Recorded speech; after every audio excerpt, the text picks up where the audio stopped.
Excellencies, and distinguished guests, please welcome the First Lady of the United States, Melania Trump.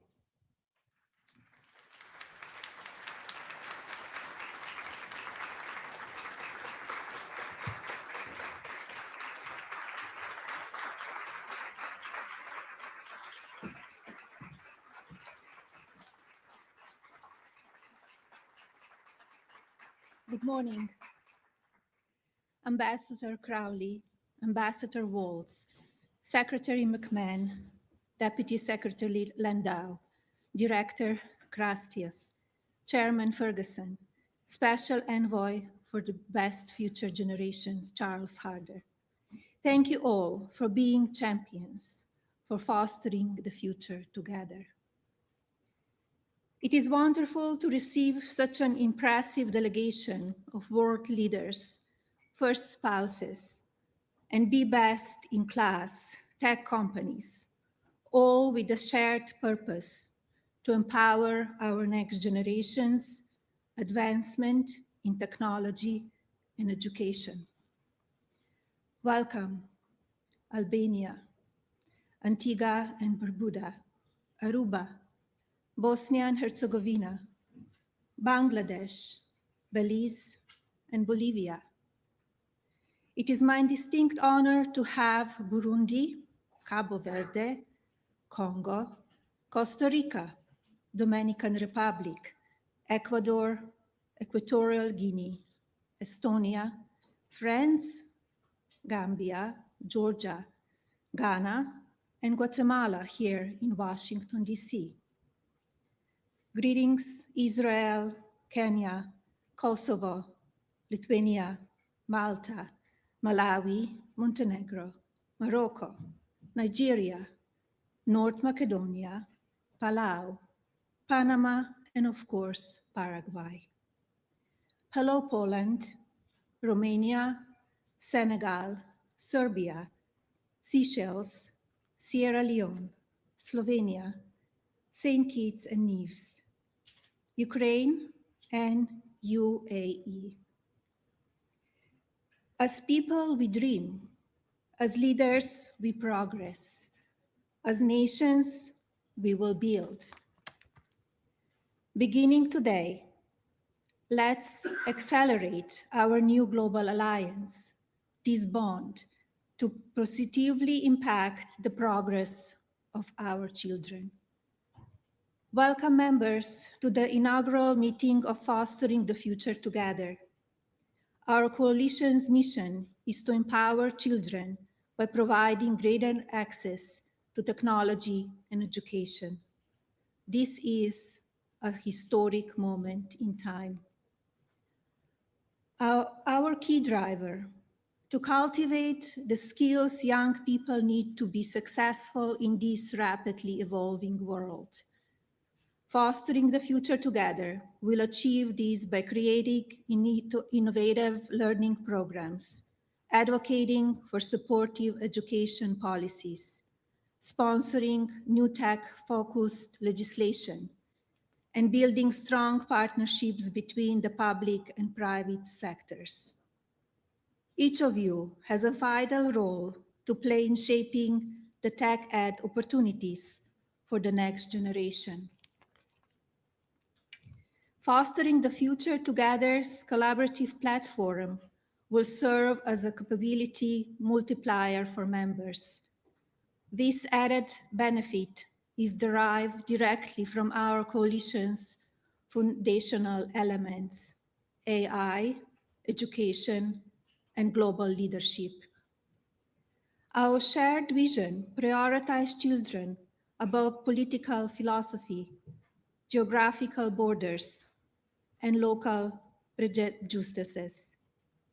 To turn this vision into action, I invite each of you to participate, commit to hosting a regional meeting, conduct a research study, advance new partnerships, collaborate with another member nation in your region of the world. Magic happens in our nation's capital, particularly when the private and public sectors join forces. Today's meeting is unprecedented. I commend America's leading companies for convening with us today. Never before have so many tech visionaries stood before such a large global audience of leaders in the State Department and the White House over the two-day period. Nowhere else could such a concentration of excellence be assembled, from AI pioneers like OpenAI, Palantir, and xAI, to tech platforms like Google and Meta, creative engines like Adobe and Microsoft, plus human connectivity through Zoom communications. This room is filled with extraordinary human capital. Leaders, harness it to elevate your children, to empower your people, and to accelerate your economies. Our Coalition for Leaders will improve our future, but only by supporting concrete initiatives that equip young people with the skills and knowledge they need. Together, let's invest, expand success, and create opportunities for education and technology. I wish everyone great success during Fostering the Future Together's Global Coalition Summit. There is much to accomplish over this two-day period, and this is only the beginning. Thank you.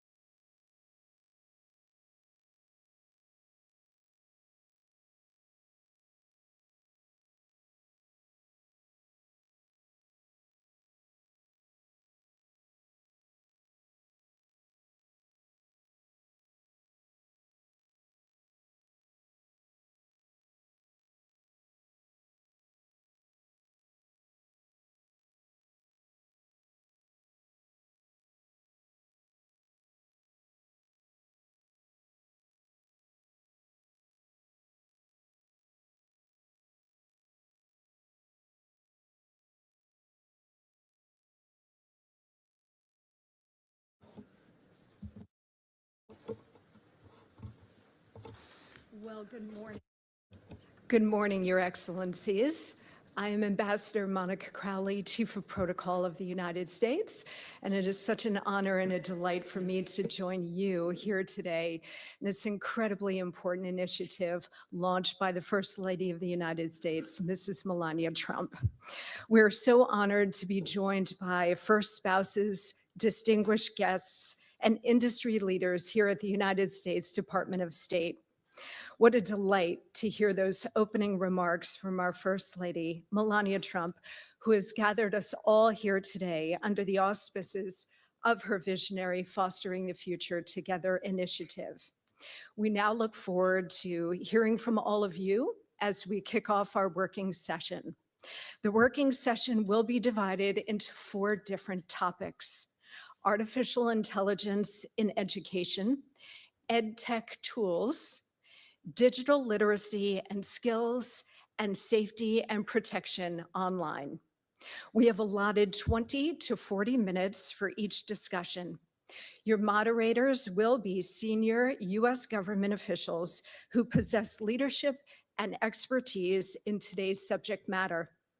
Speakers for each subject area have been identified in advance and will speak in alphabetical order by country.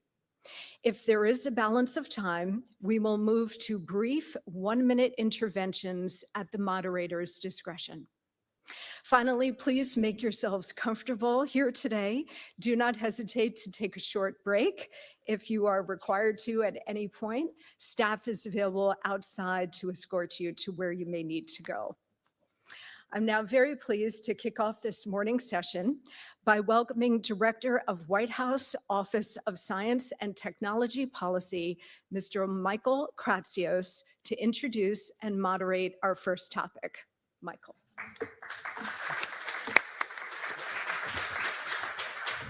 I want to thank First Lady Melania Trump for hosting today's Fostering the Future Together Global Summit. This is a historic convening of dozens of First Ladies and gentlemen from around the world at a truly critical inflection point as our nations navigate the future of children and technology.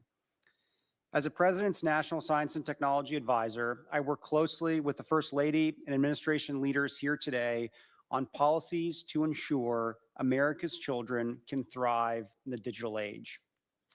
Just last week, the White House released a national legislative framework for AI, which called on Congress to strengthen online protections for children. At the same time, we are working to proactively prepare and empower young people to fully realize the benefits of AI. The United States is committed to expanding AI education in K-12 schools nationwide. Our First Lady herself has spearheaded many of our AI education initiatives, launching the Presidential AI Challenge and securing hundreds of millions of dollars in commitments from the private sector and nonprofits to provide free AI tools to students, educators, and parents. We're also working closely with the Department of Education, the Department of Energy, and the National Science Foundation to invest in and expand AI education programs, especially those that help teachers learn to teach about AI at different age-appropriate stages. The most important thing we can do collectively to set the next generation up for success is to prepare them to use, understand, and build AI. And that starts with K-12 classrooms.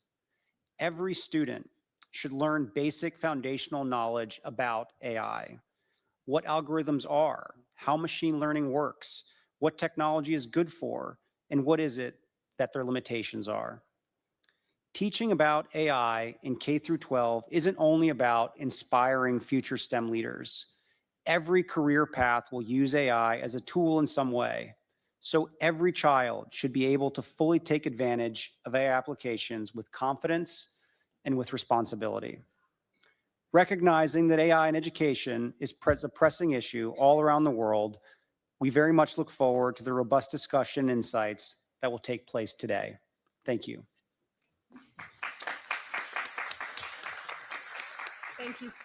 Thank you so much, Mr. Kratsios. Okay, let's open our discussion here today. I would first like to invite the First Lady of Bosnia and Herzegovina, Mrs. Mirela Becikorovic. Her Excellency, where are you, please, ma'am? Here. There you are. Please, the floor is yours. Thank you. Respected First Lady Melania Trump, esteemed First Ladies and gentlemen, Excellencies, distinguished guests. It is a great honor for me to be here today and to participate in a discussion that shapes the future of our children. Artificial intelligence in education. I thank the First Lady Melania Trump for the invitation and for her initiative to bring us together to discuss this important topic. Today, we live in a time of rapid technological changes. Artificial intelligence is already changing the way we learn and communicate. Children who sit in classrooms today are growing up in a digital world. Because of this, education systems must find ways to use technology responsibly and for the benefit of students. Artificial intelligence can be a powerful tool in education. It can help teachers better understand the needs of students and help children learn at their own pace. But technology itself is not a solution. Teachers remain essential for the development of curiosity, values, and responsibility in children. It is therefore important that we use artificial intelligence as a tool of support to teachers and not as a replacement for them. In Bosnia and Herzegovina, we also recognize the importance of the digital transformation of education. Our universities and researchers are increasingly working on the development and application of artificial intelligence, and in our education system, we are strengthening students' digital competencies. Children learn how to use technology, but also how to think critically and responsibly. At the same time, we are aware of the challenges. Questions of ethics, security, and the protection of children is the digital space must be at the center of our policies. As a mother, I believe that education is the most important investment in the future. Our responsibility is to give children the knowledge and values to use technology in a way that connects people and builds a better society. Thank you for your attention. Thank you so much, Your Excellency. Now I am pleased to invite the First Lady of the Republic of Burundi, Her Excellency Angeline Nayadisha Marie. Madam. Excellence, Madame Melania Trump, Première Dame des États-Unis d'Amérique. Excellence, chères sœurs, Première Dame, Mesdames et Messieurs, tout protocole observé, bonjour. C'est avec une grande joie de parler avec vous du rôle que joue la technologie, l'éducation, l'intelligence artificielle et la littératie numérique.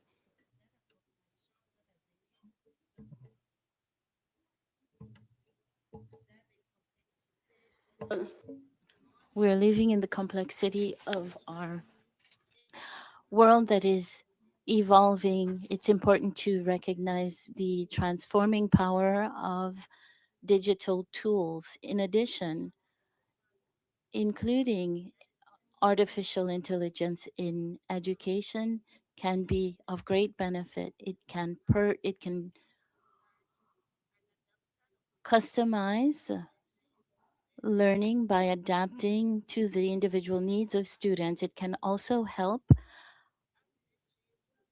teachers follow progress of students and integrate teaching methods based on scientific research. However, with the advances of our responsibilities, while we promote digital literacy, we must also prioritize security and protection. It's important for our students not only learn how to use technology, but also understand the importance of navigating digital spaces in a responsible and safe way by investing in digital tools and including artificial intelligence and encouraging curiosities and promoting security, we can cultivate future generations of learners, not only to acquire knowledge, but also to innovate, research, and create solutions. Thank you. Thank you very much, Madam. It's now my pleasure to invite to deliver remarks the First Lady of the Republic of Serbia, Her Excellency Tamara Vucic. Madam. Thank you very much. Distinguished First Ladies and Gentlemen, at the outset, I would like to extend my deep respects and support to Madame Trump for, by following her instinct, and we women certainly do have it, giving the form and the contents to her vision and for gathering us here. We are writing history today. Ladies and gentlemen, we live in two worlds, digital and real one, offline and online, and we can neither ignore nor ban them. The Republic of Serbia is guided by the fact that well-being in digital environment, just like in the real life, is the path for personal development, which requires education, not only limitations. Therefore, instead of short-time prohibitory measures, we promote the digital immunity. Our objective is not to isolate children, but to make them stronger in order to recognize the danger. Serbia has introduced computer programming to all elementary schools and a subject called the digital world, starting from the first grade. The fundamentals of understanding artificial intelligence have become part of the curriculum in elementary and secondary schools, and according to UNESCO data, we are one of only 11 countries in the world that successfully implemented this. What we are especially proud of is that the digital transformation in education has been accompanied by improvements in the system for child protection. The National Contact Center for Children's Safety on the Internet, Smart and Safe, has been established as a system of direct support for children, parents, and teachers. This is the first and so far the only institutional mechanism in the region that addresses the prevention and response to threats against children in the digital environment. Ladies and gentlemen, Serbia is today the chair of the Global Partnership on Artificial Intelligence and proudly becoming the member of the Fostering the Future Together Global Coalition. To conclude, technology is neither good nor bad. Technology, in my opinion, is our test of humanity. This coalition gives us strength and the framework to successfully pass this test. Serbia stands with you, with this coalition, to the benefit of all our children. I thank you. Thank you very much, Madam. Merci. And we do have a few gentlemen with us today, and now I am delighted to welcome to deliver remarks the first gentleman of the Republic of Slovenia, His Excellency Aleš Musar.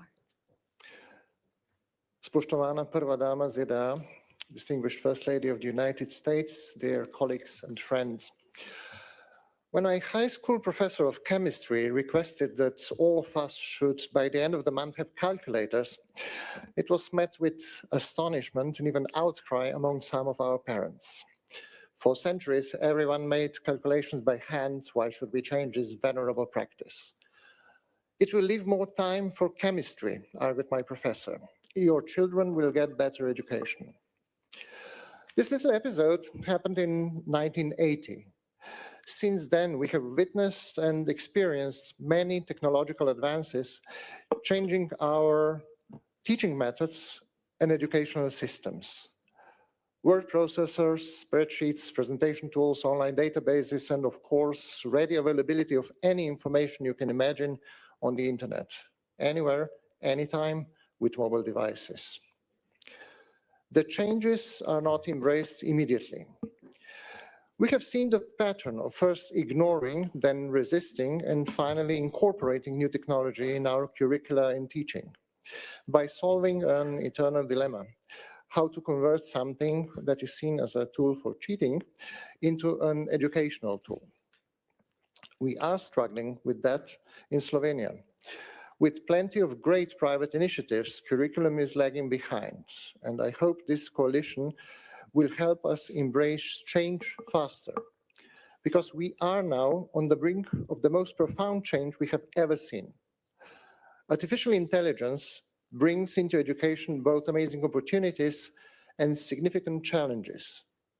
I am thankful to the First Lady of the United States to show the leadership in bringing the first spouses of the world together with the intent to wield whatever soft power we have for ensuring a better future for our children. Sharing best practices and educational tools based on artificial intelligence and fostering their availability to all children is a worthy cause. I believe it is equally important and a truly visionary proposal to establish a think tank, which I see as a long-term forum for discussing, examining, and resolving ethical dilemmas and risks of the impact of artificial intelligence on children, and which I would be ready to join. In fact, introduction of AI, not only in education, but in all spheres of human activity, is a challenge for humanity as a whole. Autonomous AI systems may radically change our societies, we are being warned. How can we ensure that human ethics is built into AI? Will it reach a point of singularity? Humanity has solved these dilemmas more or less successfully many times in the past, in science fiction books and movies. Now we have to do it for real. We only have one shot. We better get it right. Thank you. Thank you very much, sir. I am now very pleased to welcome the First Lady of Ukraine, Her Excellency, Mrs. Olena Zelenska. Thank you so much. Dear distinguished guests, dear colleagues, I'm honored to join the Fostering the Future Together coalition. And of course, I want to thank the First Lady Melania Trump for this important initiative. Today, the world is becoming increasingly unstable, and in these conditions, every country is searching for the answer on a question how to preserve resilience while continuing to develop. And Ukraine already has this answer. It would be no exaggeration to say that besides the resilience of our people, it is precisely digital systems that help Ukraine remain functioning state even during a war. Since 2019, we've been developing a state in smartphone model, a model in which key public services become accessible anywhere through a simple digital interface. This is realized through DIA, not just an app, but fast, clear state-people interaction. Because technology is not only about convenience, it is about the state's ability to function. And while digitalization ensures nations' resilience, education determines its future. For us, this is the matter of principle. No child and no adult should lose access to education regardless of the circumstances. That is why we're building a comprehensive digital education ecosystem. An important part of it is DIA Education. This is a national edutainment platform that combines learning and practice with a focus on skills needed in a modern world. The platform offers hundreds of educational products, short video courses, real-life job stimulators, interactive modules, and certification programs. On the de-education platform, a dedicated section is about online safety and cyber hygiene. The content is adapted to different ages and different levels of proficiency. We view cyber hygiene as a new basic skill. Just as humanity once learned to take care of physical hygiene, and it is not a one-time action, but daily practice that builds resilience and helps prevent most common threats. At the same time, we are developing solutions for school education. At the initiative of the President of Ukraine, MRIA was launched, a unified digital education ecosystem for students, parents, and educators. MRIA brings together all key elements of the learning process, from educational materials and schedules to communication and assessment.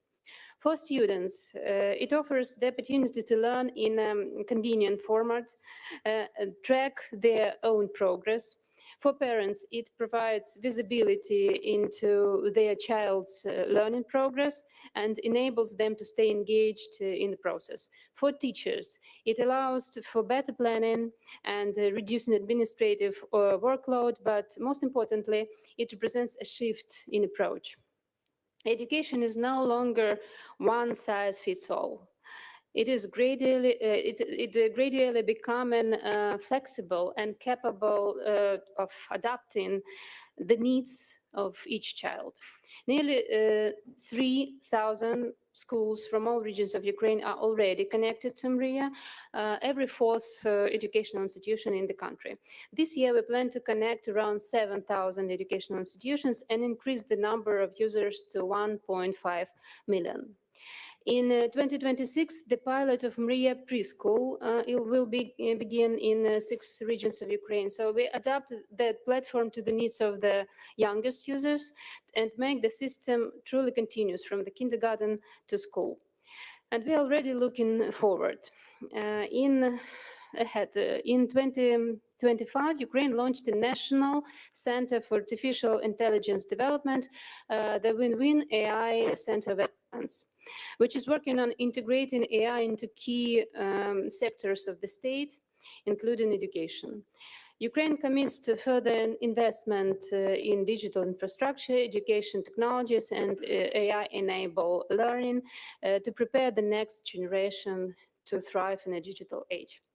That is why we are joining Mrs. Trump's initiative. We see this initiative as an important step toward elevating the issue of child development and education to the global level and bringing countries together around a shared responsibility. Ukraine is your reliable partner in it. Thank you once more. Thank you very much, Madam. Now I am delighted to welcome the partner of the President of the Republic of Romania, Mrs. Mirabela Gradinaru, for some remarks. Thank you. Dear First Ladies and Gentlemen, esteemed participants, first of all, I want to extend my gratitude to our gracious host, First Lady of the United States, Mrs. Melania Trump. I believe that this initiative is a very valuable one, generating momentum, visibility, and much needed dynamism in this field. At the same time, it is crucial that we are having an integrated approach, better linking education, innovation, and technology. I look forward to start working closely with First Lady Melania Trump and everybody around this table within the framework of this project for developing concrete initiatives and achieving tangible impact in advancing digital education, safe online practices, and media literacy for children worldwide. I will not take up much of your time today, as we will be sharing our more in-depth views tomorrow. Before I finish, I want to introduce the two Romanian experts I brought with me. Andrada Morar is the Vice President of UiPath for Customer Experience and Global Partners. UiPath is Romania's first unicorn company, and it is a leading robotic process automation, RPA platform, designed to automate repetitive, time-consuming tasks by creating software robots. And Robert Beza is the Executive Director of Edge Institute Romania, a very active think tank dedicated to accelerating our country's digital transformation. Robert and his team bring together experts from business, technology, and academia to propose public policies and strategies aimed at boosting Romania's economic and digital competitiveness through the right approach, especially on education. Thank you, and I'm looking forward for the insightful discussions today.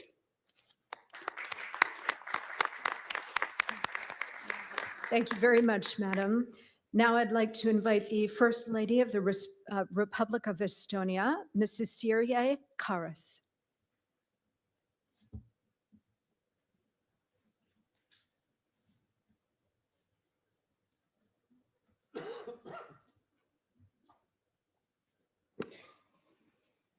Good morning, dear colleagues, friends. Thank you for the opportunity to join you for this high-level meeting. I am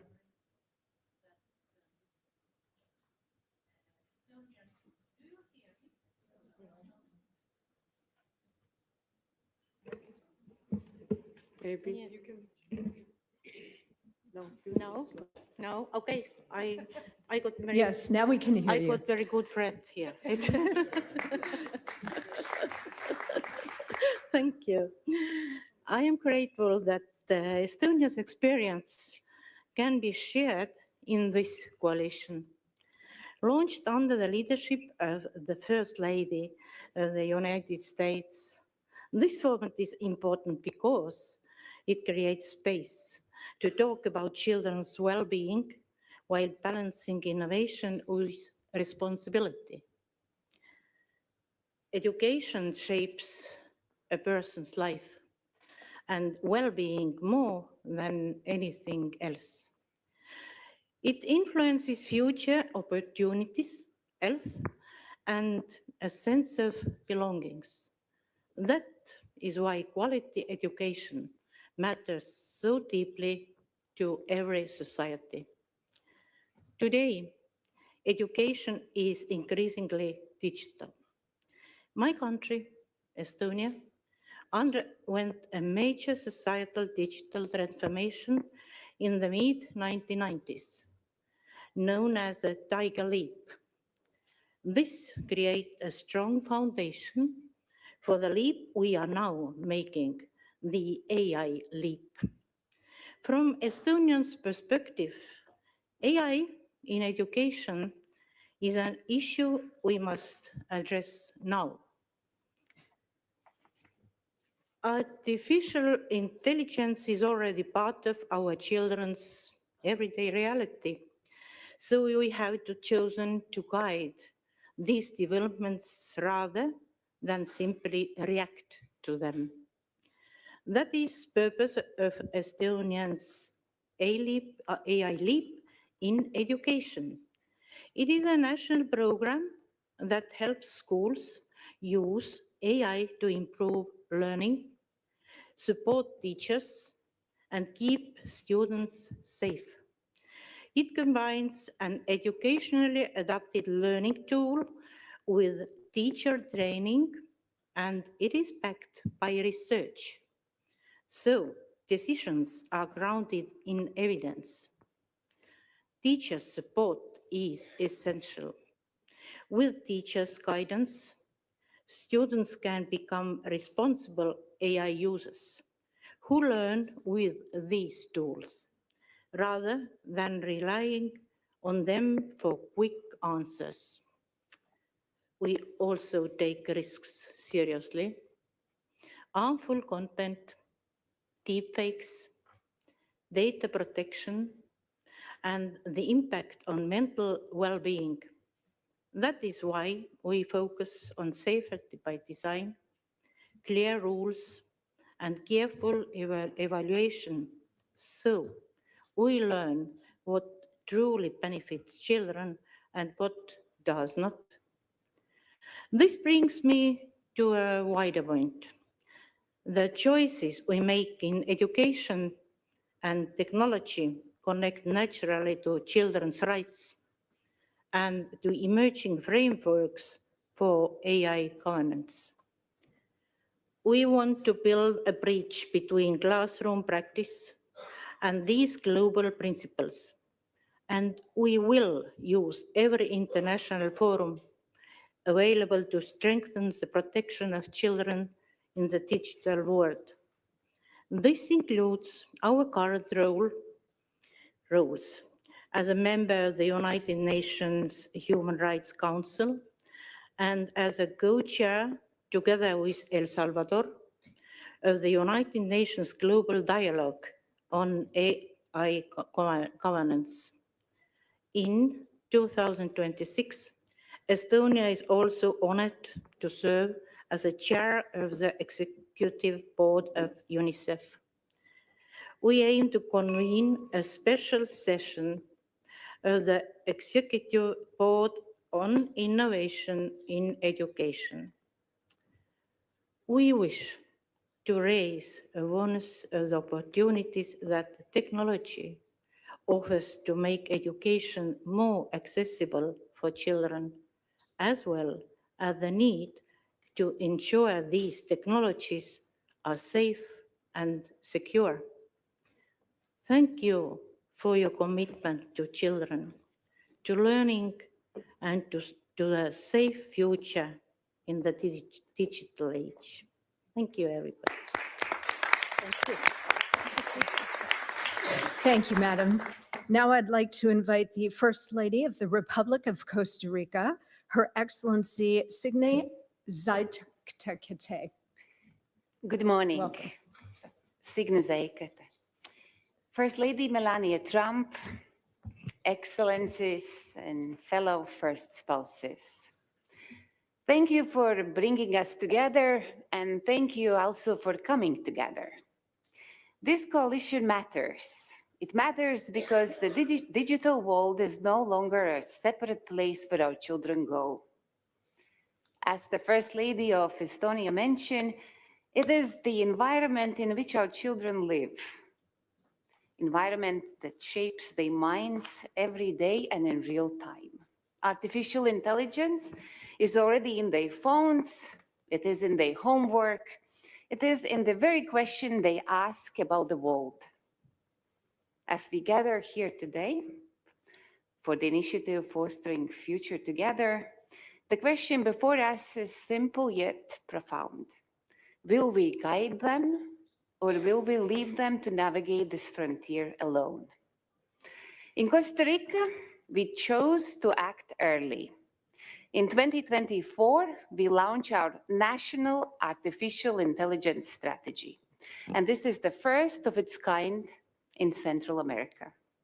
From the very beginning, we made one decision clear: children come first.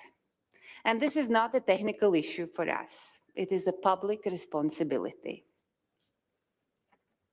We are building our artificial intelligence with ethics, with safeguards, and with a human-centered purpose. And we are already seeing the results.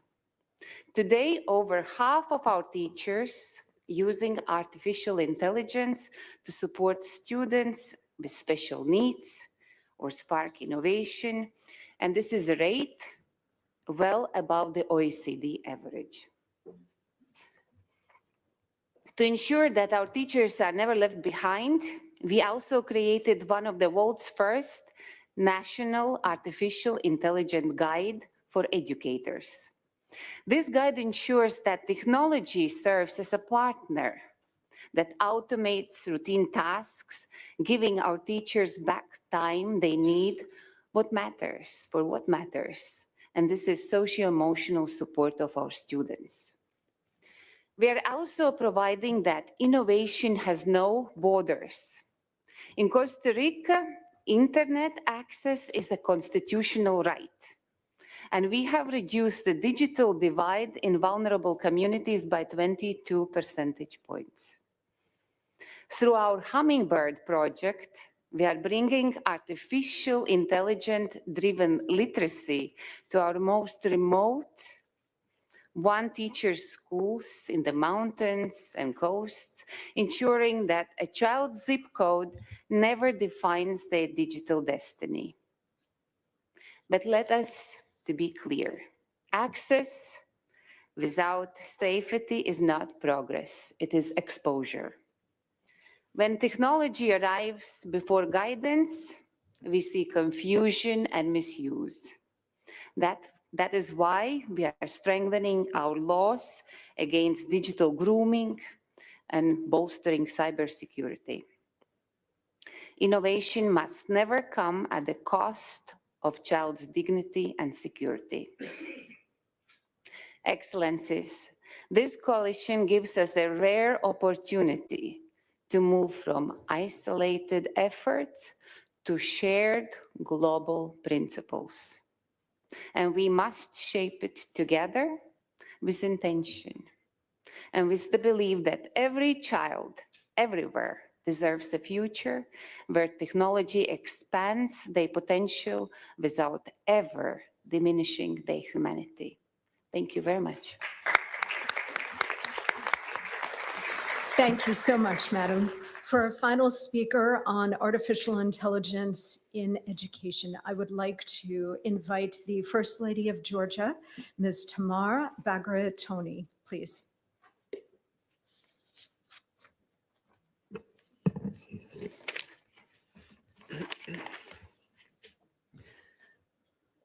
Distinguished First Ladies, honorable guests. First, I would like to convey my heartfelt thanks to our host, Mrs. Melania Trump. The history will remember her, who brought around 45 nations together and turned a mother instinct into a global movement.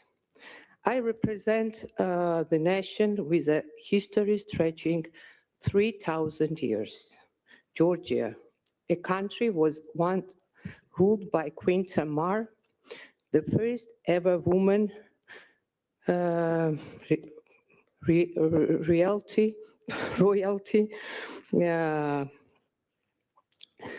referred to as a king, who believed that the leader's greatest is measured by how they protects the most in needs. Today, we are united by one shared responsibility, the well-being and future of our children. I am fully committed to this as a First Lady, but first and foremost, I speak as a mother of four, one who understands personally the context representatively of protecting a child's well-being. Every parent who knows the quiet tension we carry, the will to protect our children for harm, at the same time allowing them the freedom to grow, to explore, and the benefit from the opportunities of the rapidly advanced world. This balance is not simple. It is a daily struggle, silent, invisible, but very real, shared across families everywhere. We cannot choose between safety and development. Our responsibility is to ensure both. This is why thoughtful solution matters so deeply. Solution that allows our children not only to strive and to innovate, but also remain open, curious, and connected, free to play and engage and step into the future with confidence. In Georgia, we're undertaking important steps towards comprehensive digital transformation. Our nation approach is guided by the principle of the middle way, a framework that seeks to balance technological innovation with the protection of human dignity, fundamental rights, and above all, children's safety. Thank you for your attention. Thank you, Madam, and thanks to all of you for a very interesting and very important initial conversation on AI in education. I would now like to welcome the U.S. Secretary of Education, Linda McMahon, to introduce our second topic.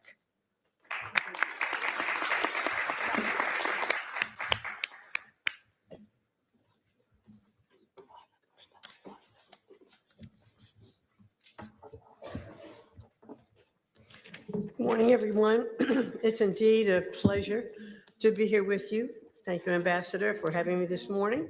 And I'd certainly like to thank our remarkable First Lady for assembling this talented group of first spouses, policymakers, and industry leaders to discuss how we can harness AI to enhance education and equip students with the digital fluency today's jobs require. And just to step aside for 1 second from my prepared comments, I would just like to say how impressed I am with all of the comments that I have heard so far this morning.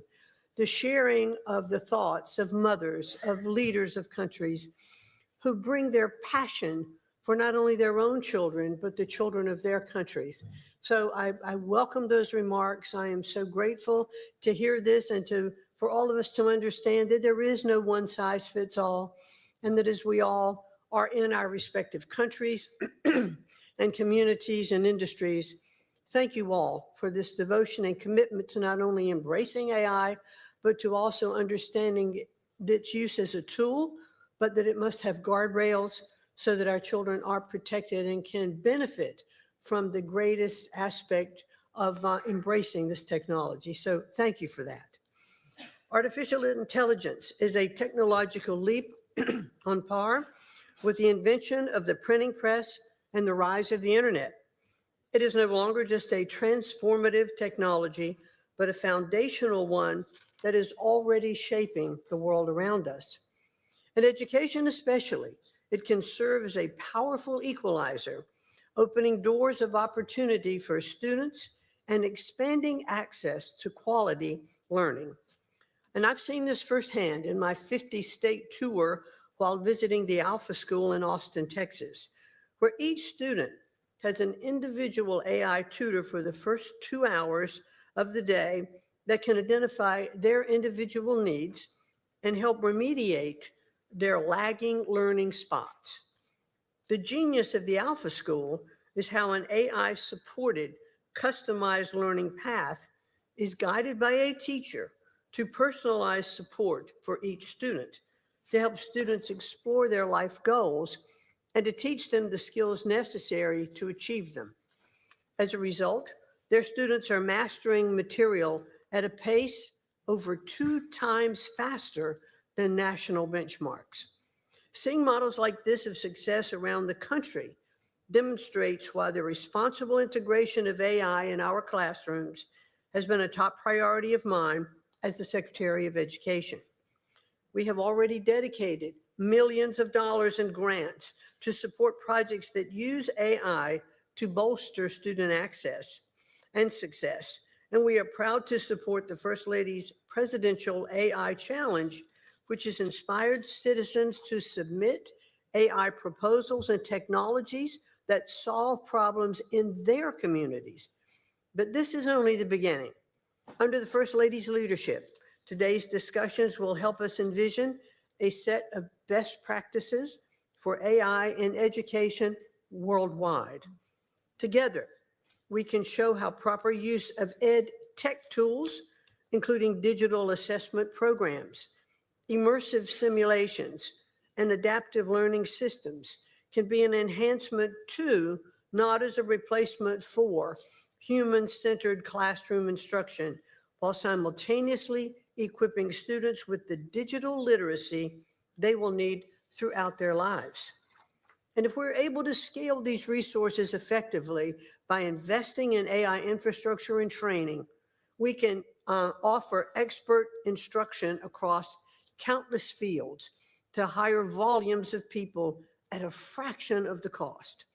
I'm looking forward to learning from you all today and seeing how locally led innovation and national ingenuity can come together to forge a brighter future for our students and ensure that they are prepared to thrive in an economy that still depends on capable and skilled people. And thank you once more to our amazing First Lady and to President Trump for his visionary leadership. And I look forward to listening and hearing to all of you a little bit later in our discussions. Thank you so much for having me and for sharing with me what you are doing already in your countries and for the incredible opportunity and responsibility that we all have before us. Thank you so very, very much. Madam Secretary, thank you so much for that. And now we're going to open the floor and begin our discussion on educational tools in technology. First, I would like to invite the First Lady of the Republic of Albania, Ms. Armanda Begay. Thank you. First of all, I want to thank First Lady of the United States for welcoming us and for these grateful initiatives. Dear First Ladies and gentlemen, distinguished participants, the launch of Fostering Future Together Global Coalition is both timely and necessary, as the rapid advances in digitalizations and AI are transforming the way we learn, work, and live. Investing in children's education, as highlighted by Mrs. Melania Trump, is essential to build lasting peace. For Albania, ensuring that every child is equipped with digital skills is a national priority. Through the Digital Education Action Plan, we are strengthening connectivity, improving the digital infrastructure, investing in teacher training and modern learning methods. We are also focusing in early educations. Our goal is not only for child to use digital tools, but to understand, shape, and lead in AI world. We are encourage the young the children since first of grade to develop problem solving and coding skills. Through the programs that support those learning, we are looking forward to have good, that children have good skills in the future. We also are placing a strong emphasis in online safety. Of course, change remains, particularly in bridging gaps between rural and urban areas. And in this regard, we strongly support the objective of coalitions, especially its efforts to make advancing technology accessible to children, educators, and families. Albania is looking forward to work all together in this new world, AI age. Thank you. Thank you, Madam. Now I'd like to invite the spouse of the Prime Minister of the People's Republic of Bangladesh, Her Excellency Zubaida Rahman. Thank you. Bismillahir Rahmanir Rahim. Madam First Lady of the United States, Mrs. Melania Trump, distinguished first spouses, excellencies, industry leaders, ladies and gentlemen, a very good morning to you all. It is a great honor to join you all today at the historic Fostering the Future Together Global Coalition Summit. I sincerely thank the First Lady for bringing us together from across the world for a cause that touches every nation, the promise and potential of our children. We recognize that the future of every country is written in the lives of its children. The care we provide today, the education we invest in, and the values we nurture will shape the nations they build tomorrow. I come here at an important moment for my country. Under the leadership of my husband, Tariq Rahman, the Prime Minister of Bangladesh, our recently elected democratic government has taken office with an overwhelming mandate to build a more inclusive and forward-looking nation. Our government has already launched initiatives such as the Family Card and Farmers Card, providing financial benefits that strengthen households and also ensure children grow in secure, nurturing environments. As a medical doctor, I'm deeply committed to ensuring accessible, quality healthcare for every child, focusing not only on treatment, but on prevention from the earliest stages of life. My work with the Ziaur Rahman Foundation and Shurobhi has further strengthened my dedication to advancing education, youth development, and community well-being.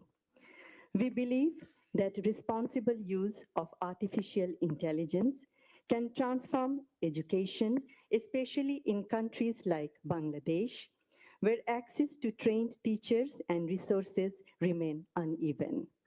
Our government is equipping both teachers and students with the tools they need to thrive in a digital age.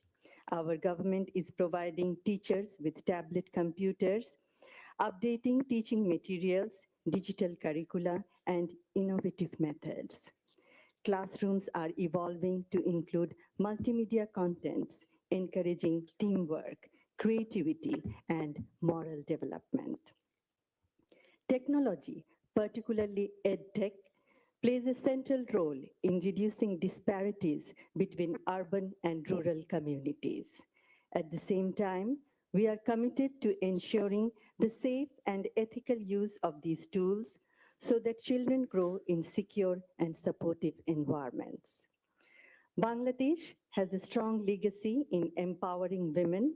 Former Prime Minister Begum Khaleda Zia advanced women's rights and introduced free education for girls up to grade 12. Our government is committed to ensuring free education for women up to postgraduate levels. Shahid President Ziaur Rahman laid the foundation of the garment industry, creating opportunities for millions of women. These efforts demonstrate that when women are empowered, families are strengthened and children prosper. We also recognize the importance of partnerships. By working with the private sector and our global partners, we aim to expand safe digital spaces, train teachers, empower parents, and improve the quality of education for all. With strong technological cooperation, we seek to connect every region, protect every child, and personalize every learning journey. Together, we can raise a generation that is resilient, compassionate, and prepared for the future. In closing, I express my heartfelt gratitude to the Madam First Lady of the United States. By sharing knowledge, learning from one another, and collaborating across borders, we strengthen not only our nations, but the future of our children and the world they will inherit. Thank you very much. Thank you so much, Madam. Now I'm very pleased to invite to deliver remarks the First Lady of the Republic of Cabo Verde, Her Excellency Deborah Katisa Cavarlo. Thank you. Your Excellency, First Lady of the United States, distinguished First Ladies, my sisters, as I like to call you, Excellencies, distinguished participants. As a Cape Verdean, I'm truly honored by the invitation to be part of this global initiative. While our countries reflect diverse realities, we are united today here by a common purpose, placing children at the center of digital future. And now you can Googleize it. Cabo Verde is a nation, for those that don't know yet Cabo Verde. It's a nation of 10 islands in the Atlantic Ocean. We are 99% ocean, deeply rooted in youth. For you to know, 70% of Cape Verdean people has less than 35 years. So our youth are supported by a vast diaspora, and United States hosts the largest Cape Verdean community outside our islands. Today, technology connects what the ocean once separated. And our future is blue, digital, and profoundly dependent on the investment we make in our children. We are investing in digital transformation through secure and vast international connectivity infrastructure, growing smartphone penetration, digital public spaces, very well known by children, and tech parks, over 40 web labs in secondary schools. We are progressively integrating technology into education through computer labs and strengthening digital literacy in programming, robotics, multimedia, and IT maintenance. As a First Lady, I have actively contributed to reducing digital inequality by supporting access to device and connectivity for children and adolescents that are in vulnerable social and economic situation. It is in this context that we see artificial intelligence as a great way to at least three things: inclusion. And when I talk about inclusion, I remember Stephen Hawking. I know everybody knows who was Stephen Hawking. And I remember kids with special needs. Imagine all the kids with special needs with the access he had. All of them could give to the world, not only to a country, but to the world, the best potential they have. And about equity, I'm thinking about the presence of girls and women in IT world. We are underrepresented in this world. So we must prepare equipping our young people to thrive in a global world where their talents can flourish. However, excellencies, there are at least two fundamental pillars that must guide and safeguard this gateway: family and school. School do more than teach, they educate, they influence and shape character. Teachers are role models and must guide the use of technology. Behind encouraging its use, they must teach how to use it critically and responsibly. Families too face challenges. Often, children are more technological skilled than their parents. Parents must therefore be supported, empowered, and engaged to ensure consistent guidance and oversight.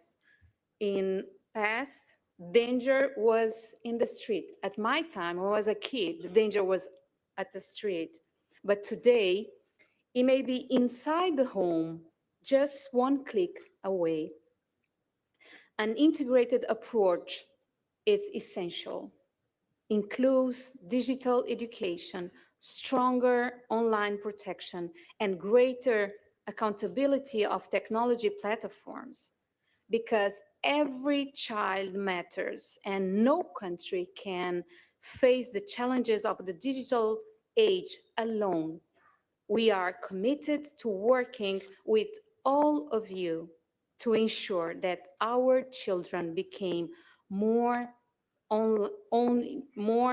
not only digital creators, but also peacemakers, building bridge of dialogue, building bridge of understanding, and bridge of empathy across the world. AI for all. Thank you all. Thank you, Madam. Now I would like to invite the First Lady of the Dominican Republic, Mrs. Raquel Abaria. Yes. Good afternoon, everyone. As I said before at the beginning, do you hear me? We are all a great big family working together.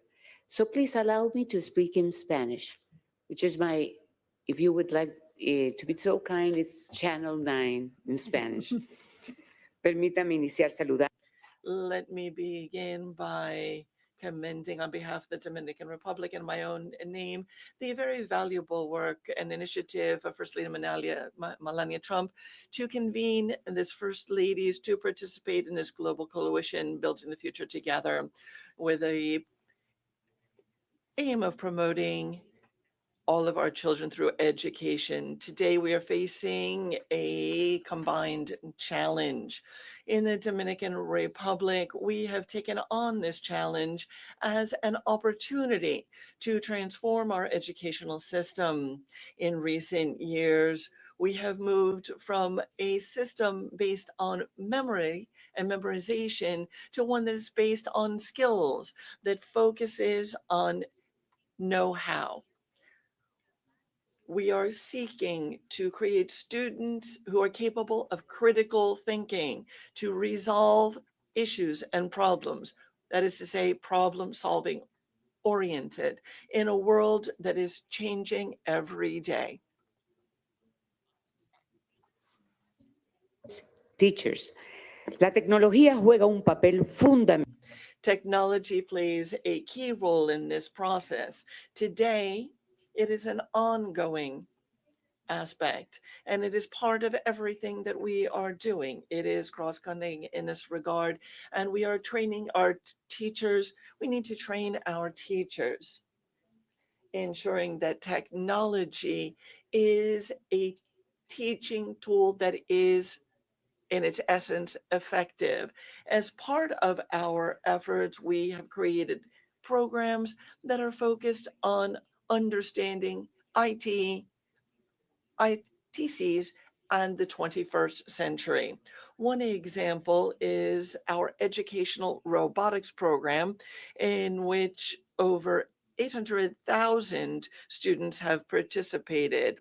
strengthening capabilities in STEM specifically through different competencies. Today, we understand that English is the language of technology, and as such, we've created the program English for a Better Life, which currently serves 82,000 secondary school students. Similarly, we are encouraging programs of inclusion and innovation that expand access to quality education through the use of technology. Lastly, let me highlight the responsible and safe use of digital tools backed by policies in data protection and cybersecurity. The Dominican Republic reaffirms its commitment to not fall behind and specifically to not leave behind future generations. Through our 2030 digital agenda, we are working to create future citizens that are capable, responsible, and that they understand what the responsible use of technology and AI means. Thank you to Melania Trump, distinguished first ladies and gentlemen, everyone. I am confident, fully confident that this coalition will foster new and improved best practices for all of our boys, girls, and adolescents. Thank you. Muchas gracias, Madam. Now I would like to invite the First Lady of the Republic of Guatemala, Her Excellency Lucrecia Eugenia Penado Villanueva. Thank you for the opportunity, Your Excellencies, Mrs. Melania Trump, First Lady of the United States, and all other spouses of heads of state and distinguished guests.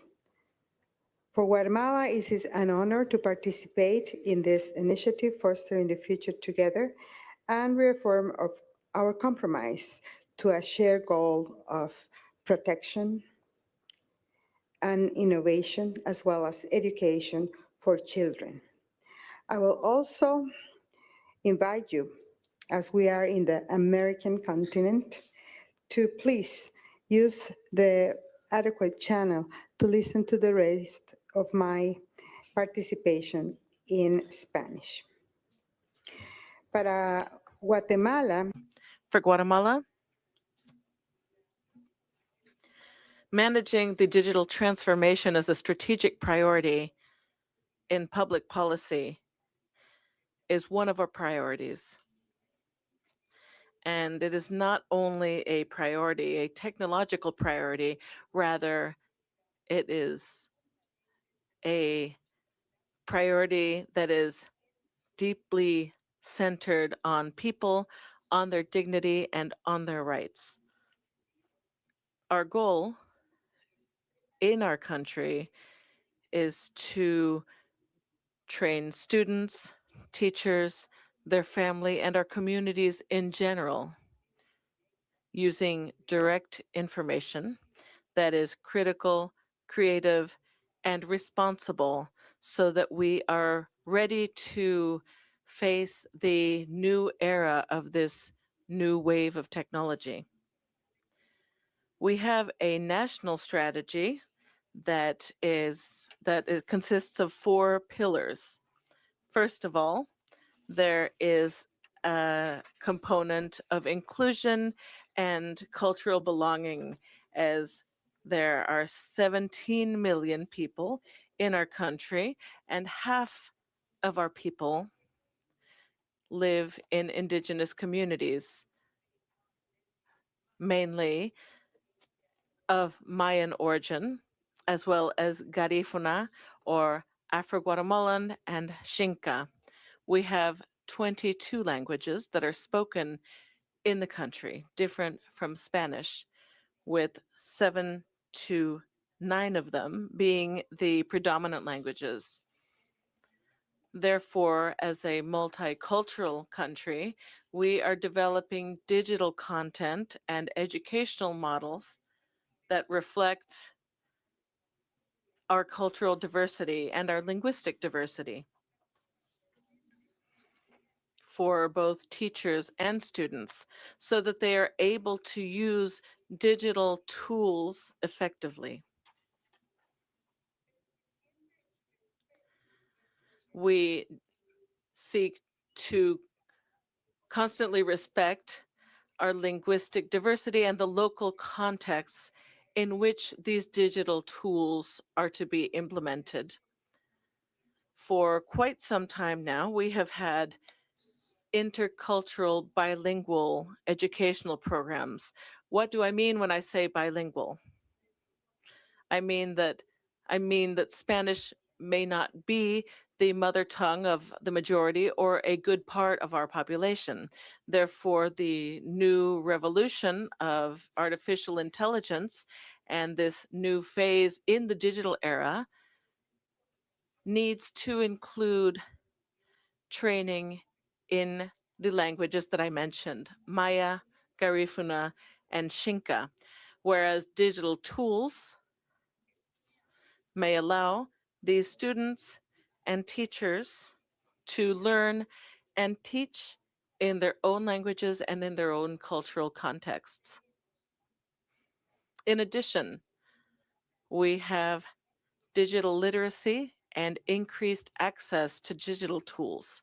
We are creating capacities in our entire educational system to ensure that students and teachers are able to use digital tools effectively. When it comes to artificial intelligence in education, we are also working on including it responsibly to promote personalized education and decision making that is based on data and guided by UNESCO principles that ensure an ethical, person-centered focus and centered on people's rights. Next, we have online security. We believe faithfully, and we act on this belief, that innovation must occur in safe spaces for our children, our young people, our adolescents. In a country where half of our population is under 22 years of age, this is obviously critical.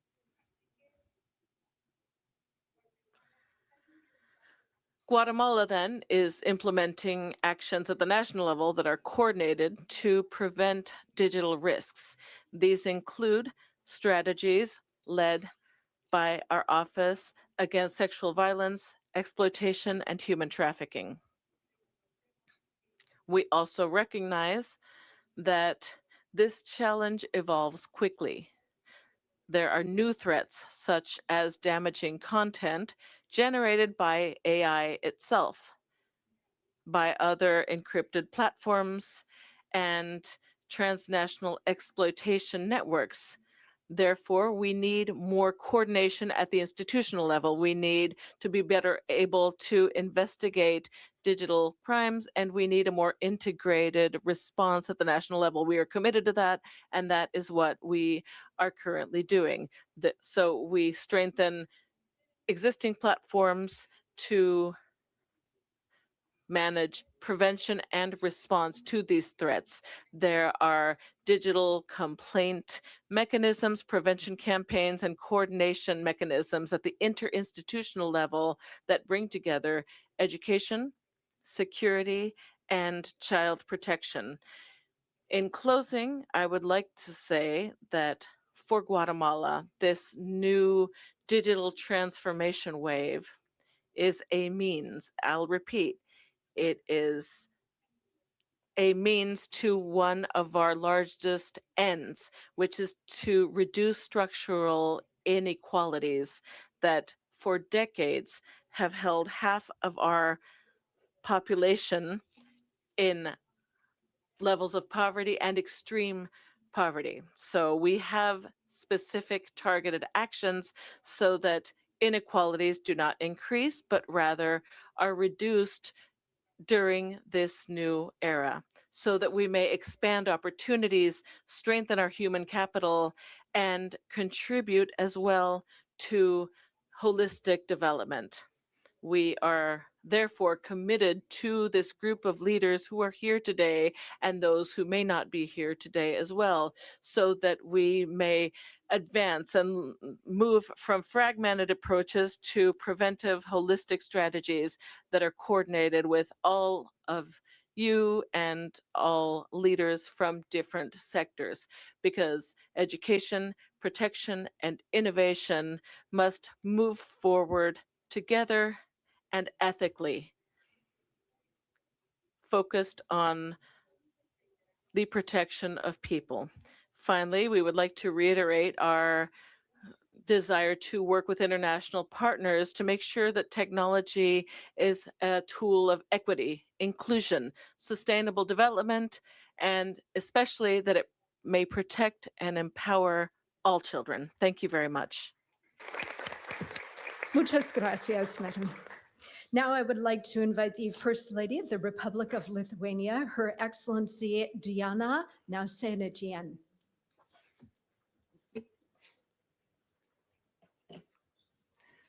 Honorable First Ladies and Gentlemen, distinguished participants of this historic event. We are all living in an era when artificial intelligence expands in all areas of our human life, and it's even catching up with its creator. Timely beginning of a discussion on what the development of AI means for our future is crucial. We must speak about both great opportunities ahead and the potential dangers. This makes it essential to listen to academic analysis, scientific forecasts, and experiences of different countries. It's very important that the First Lady of the United States of America, Melania Trump, proactively leads and has launched a significant global initiative. Lithuania supports the look at the development of AI through the lens of children as the most sensitive group in society. And I am delighted to greet all far-sighted supporters of this mission, the insightful spouses of world leaders. We are here today from all over the world, united by a shared commitment to ensure that modern technologies serve for the well-being of our children and peaceful future. Ladies and gentlemen, there is enormous potential for progress. By applying technology wisely, we can ensure that quality education is accessible to everyone, regardless of special needs, place of residence, or social status. Artificial intelligence is a tool that can empower personalized education, a guarantee that education serves as a social, cultural, and intellectual elevator for every child. Lithuania is open to cooperation in developing the EdTech tools of tomorrow. Our businesses have already created solutions for the personalized learning revolution, which enables the identification of knowledge gaps and the creation of personalized learning paths for every student. Teachers can now design customized lessons in just a few minutes, adapted to students' diverse abilities. I am proud to say that Lithuania is a leader in the European Union in terms of AI access and deeper AI usage within society. In terms of per capita investment in AI innovation, Lithuania is set in Europe. We have already done important homework in the area of infrastructure necessary for AI. Lithuania has a strategic advantage: exceptionally fast growing capacities of domestically generated electricity using low-cost resources, while the small modular reactors are our near future. An established national data lake, pending new AI factory, ranking in the top 6 globally in cybersecurity. These are just a few examples of our technological achievements. This path is backed by a wisely managed macroeconomic policy. Since the year 2019, Lithuania did not suffer any GDP contraction and demonstrates further robust growth. The next step is greater investment in AI and digital skills, both in education and the economy.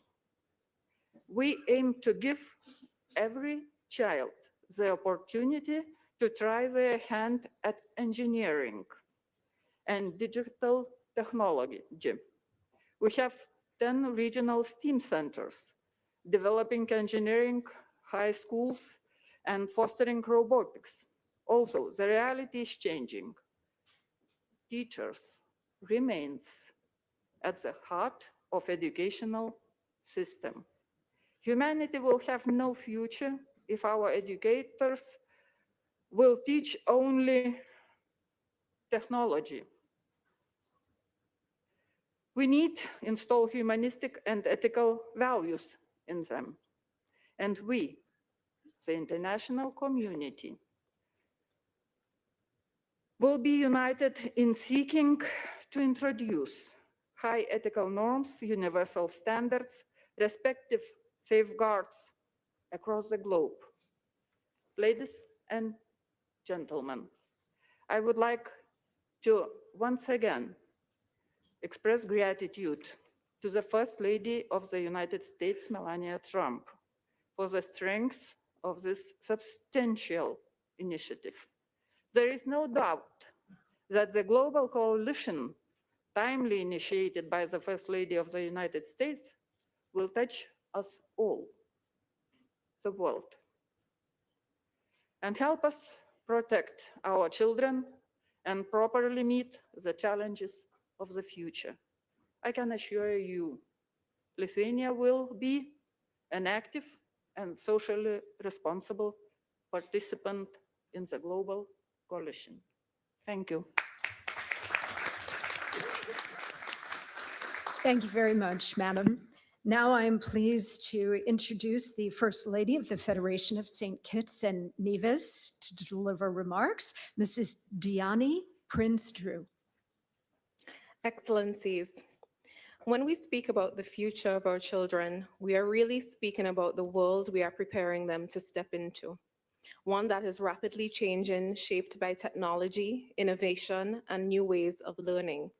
It is our shared responsibility as leaders, parents, and advocates to ensure that our children are not only protected and supported, but are also equipped to thrive in the world. This is an important and timely conversation, and I wish to thank First Lady Melania Trump for bringing us together to have it. I bring greetings from the Federation of St. Kitts and Nevis, a small island nation in the Caribbean, but one with a steadfast belief that our size must never limit our ambition, especially when it comes to the development and protection of our children. In St. Kitts and Nevis, we understand that the future of our children, our children will inherit will be shaped by technology.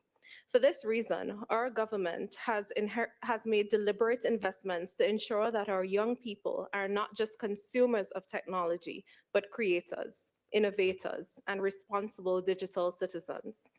One of our most transformative initiatives in this regard has been the reintroduction of our one-to-one laptop program, which ensures that students across our education system have access to personal digital learning devices. The COVID-19 pandemic served as a global wake-up call. It revealed just how essential digital infrastructure and educational technology had become to the continuity of learning. In response, St. Kitts and Nevis accelerated investments in our digital education framework, strengthening connectivity, equipping classrooms with modern tools, and expanding access to technology for students and teachers alike. Today, thousands of students across our federation benefit from digital devices that support interactive learning, online collaboration, and access to educational resources far beyond the walls of the classroom. Alongside these national efforts, civil society also has an important role to play. Through my nonprofit foundation, the Joy Project, we work to support children and families across our federation by responding in practical ways to needs within our communities. As part of this work, we have sought to assist children who may not otherwise have access to tools needed to fully participate in today's learning environment, including through the donation of laptops to support their educational and technological growth. However, access alone is not enough. We have complemented these efforts with a range of initiatives designed to ensure that technology is used safely, responsibly, and effectively. Across our communities, internet connectivity has been expanded through community centers, providing young people with safe spaces to access online educational resources. At the same time, digital literacy programs are equipping students, parents, and teachers with the skills needed to navigate the digital landscape with confidence. Importantly, we are also placing strong emphasis on online safety and digital protection, ensuring that our children engage responsibly online, recognize risks, and protect themselves in digital spaces. For us, educational technology is not simply about devices in classrooms. It is a gateway. It opens doors to deeper engagement with the fields that will define the future, including coding, data science, artificial intelligence, and robotics. In St. Kitts and Nevis, this journey has already begun to bear fruit. Inspired by a growing interest in technology among our youth, a group of young innovators established the St. Kitts and Nevis Robotics Association, which is now playing a meaningful role in advancing technological innovation within our federation. Today, that same association is leading the development of a major national initiative, the National Digital Health Information System. This project aims to modernize healthcare data management through secure digital platforms that will integrate electronic health records, laboratory systems, pharmacies, and diagnostic imaging, enabling real-time access to patient information and improved health planning across our country. What makes this achievement especially powerful is that it reflects a simple truth. When young people are given the tools, the training, and the trust to innovate, they do not merely participate in national development, they help to lead it. Excellencies, colleagues, St. Kitts and Nevis may be a small nation, but our commitment to our children is vast. By investing in educational technology, strengthening digital literacy, and promoting online safety, we are preparing our young people not only to participate in the future, but also empowering them to shape it. Because when children are equipped with knowledge, guided by strong values, and supported by visionary and thoughtful leadership, even the smallest nation can help to build a brighter global future for all. Thank you. Thank you, Madam. And for our final speaker on this topic of education technology or EdTech tools, I would like to invite the First Lady of Equatorial Guinea, Her Excellency Constancia Mangue de Obiang.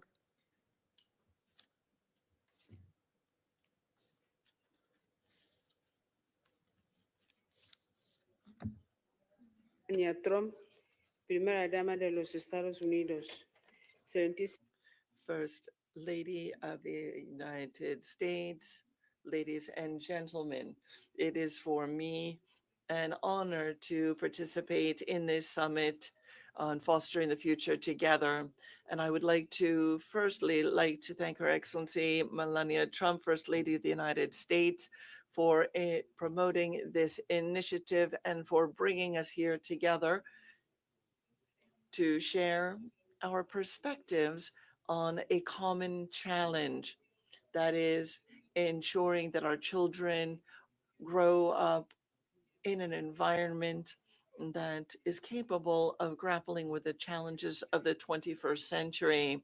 We believe that AI can indeed become a strategic tool in improving the quality of education in our nation, as well as reinforcing existing programs through the integration of new intelligent platforms so that students can access content and foster their learning, the pace of such learning, and to do so in a responsible and socio-cultural appropriate fashion.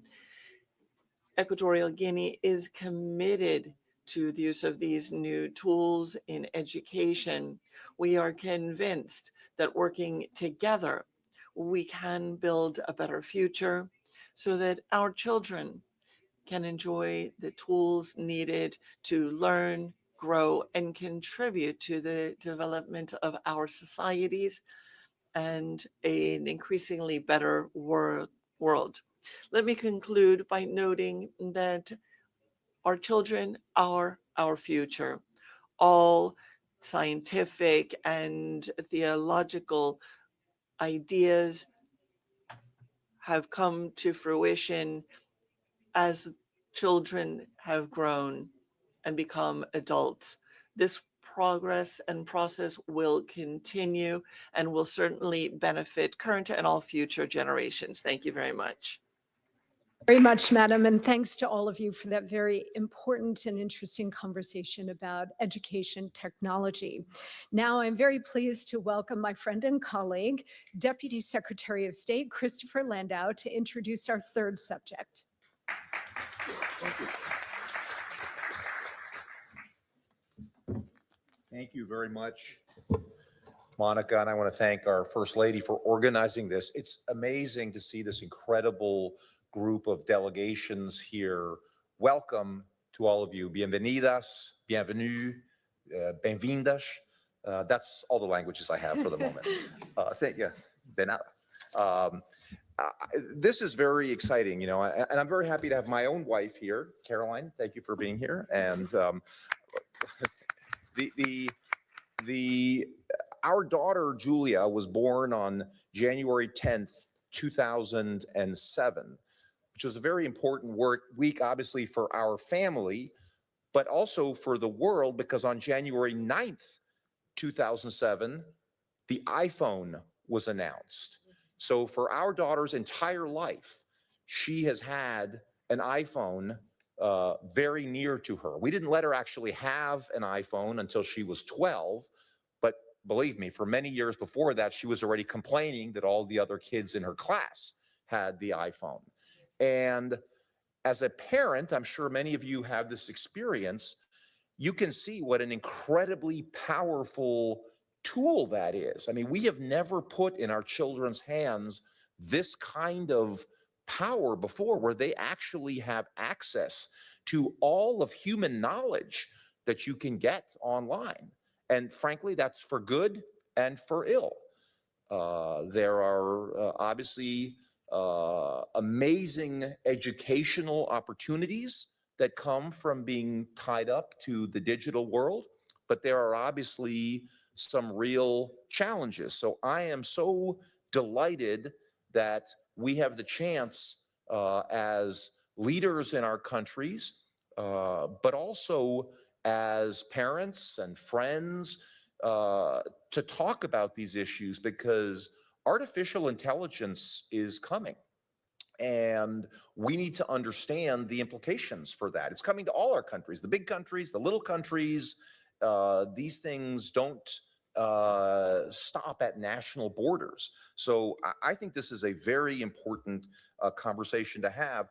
This particular panel is about what they call digital literacy, which I think it's important to emphasize goes far beyond just knowing basic computer skills. And let me tell you, if your family is anything like our family, the kids know a lot more about computer skills than the parents. I mean, they're the ones that tell us how to unlock our phones and do everything. So we are not teaching our kids are teaching us, in our family at least.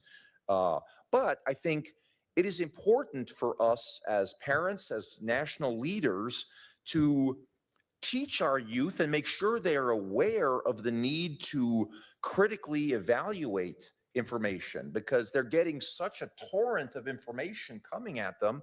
They need to be able to do some critical analysis to be able to understand not everything you see on the internet is true. Particularly now with AI, it is very easy to manipulate a photo or a video. In fact, it's really the only thing I know how to do on AI is to take a photograph and say, please add a flag behind me in the photograph. Or I just had a very nice photograph taken where we're all in black tie, but there was a car behind us. I said, please put us in front of a palace. And all of a sudden I had a photograph, the same photograph, we're standing in front of a palace. I mean, you can do lots of fun things, but that photograph is actually fake. It never existed. So I just think it's important for our children to understand the possibility for manipulation. And obviously, they have to be protected, know how to protect their data, make sure that they don't communicate with people who could be dangerous, so that these tools really fulfill their great potential. I mean, I think our job is to teach our young people to think independently, and really use these products, not just consume these products unthinkingly. So, you know, I think the First Lady's point is that digital literacy should supplement and supplant actual literacy, not, you know, should supplement it, but ultimately you still need actual literacy. I mean, nothing is going to ever replace that. And critical thinking and creativity, those are the hallmarks that I think we need to make sure our children don't lose as they get sucked into the world of these phones. As our First Lady said recently in a national address from the White House, choose to let your imagination drive your intellectual progress. Never use AI as a quick solution. Be intellectually honest with yourself. Use AI as a tool, but do not let it replace your personal intelligence.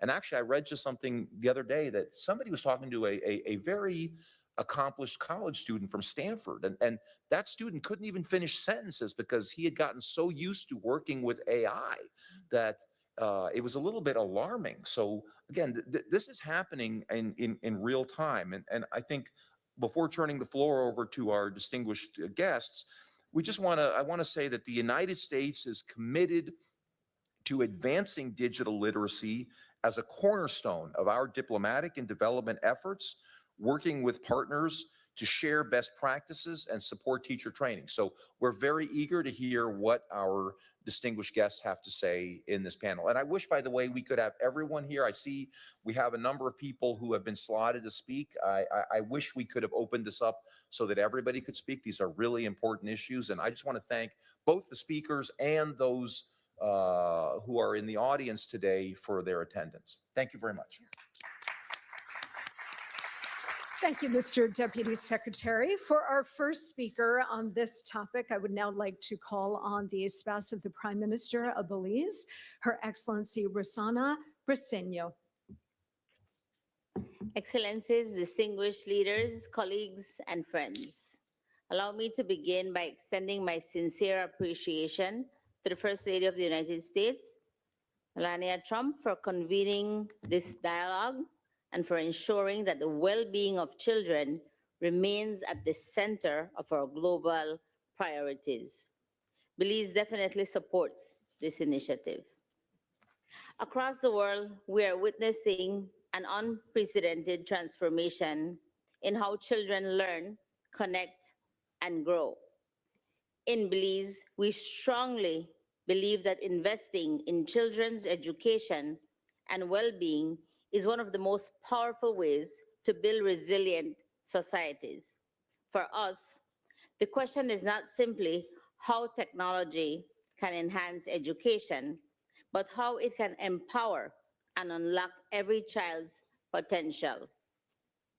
With this vision in mind, the Ministry of Education, Culture, Science and Technology continues to advance efforts to integrate technology into classrooms, strengthen the digital skills of both teachers and students, and improve the equality of education nationwide. These efforts are guided by the Belize Education Sector Plan and are grounded in a national vision of making education work for Belize. Through investments in STEAM education, coding programs, robotics training, and digital learning platforms, Belize is taking deliberate steps to prepare young people for the vast opportunities and challenges of the digital age. Programs such as the Skills for the Future initiative, supported by the Inter-American Development Bank, have introduced digital learning platforms like Doodle Learning software, which currently supports more than 1,200 students in 32 schools, with additional students expected to join in this academic year. Likewise, through the FIFA Foundation Digital Education Program, approximately 200 teachers have been trained in computer science fundamentals, enabling them to introduce coding and computational thinking in the classroom. Last year, 25 primary schools integrated the Code.org curriculum through the Code Caribbean Computer Science program, allowing students from grades 4 through 8 to develop digital skills in coding and robotics. And because we recognize that connectivity is not simply a convenience, but a bridge to opportunity, ensuring equitable access to technology remains our national priority. With this, Belize has made significant progress in expanding digital connectivity within schools. Through the ministry's Connect ED program, high-speed internet has already been delivered to 75% of Belize's students and teachers, more than 66,000 students, and nearly 4,000 educators. For us, that goes a long way because it's only about almost 400,000 of us in Belize. This initiative will continue to expand, bringing 70 additional schools online and increasing the total number of connected schools to 283, ultimately reaching more than 87,000 students across the country. In 2024, the Ministry of Education launched the 501 Academy website, featuring digital resources and tools for teachers and students.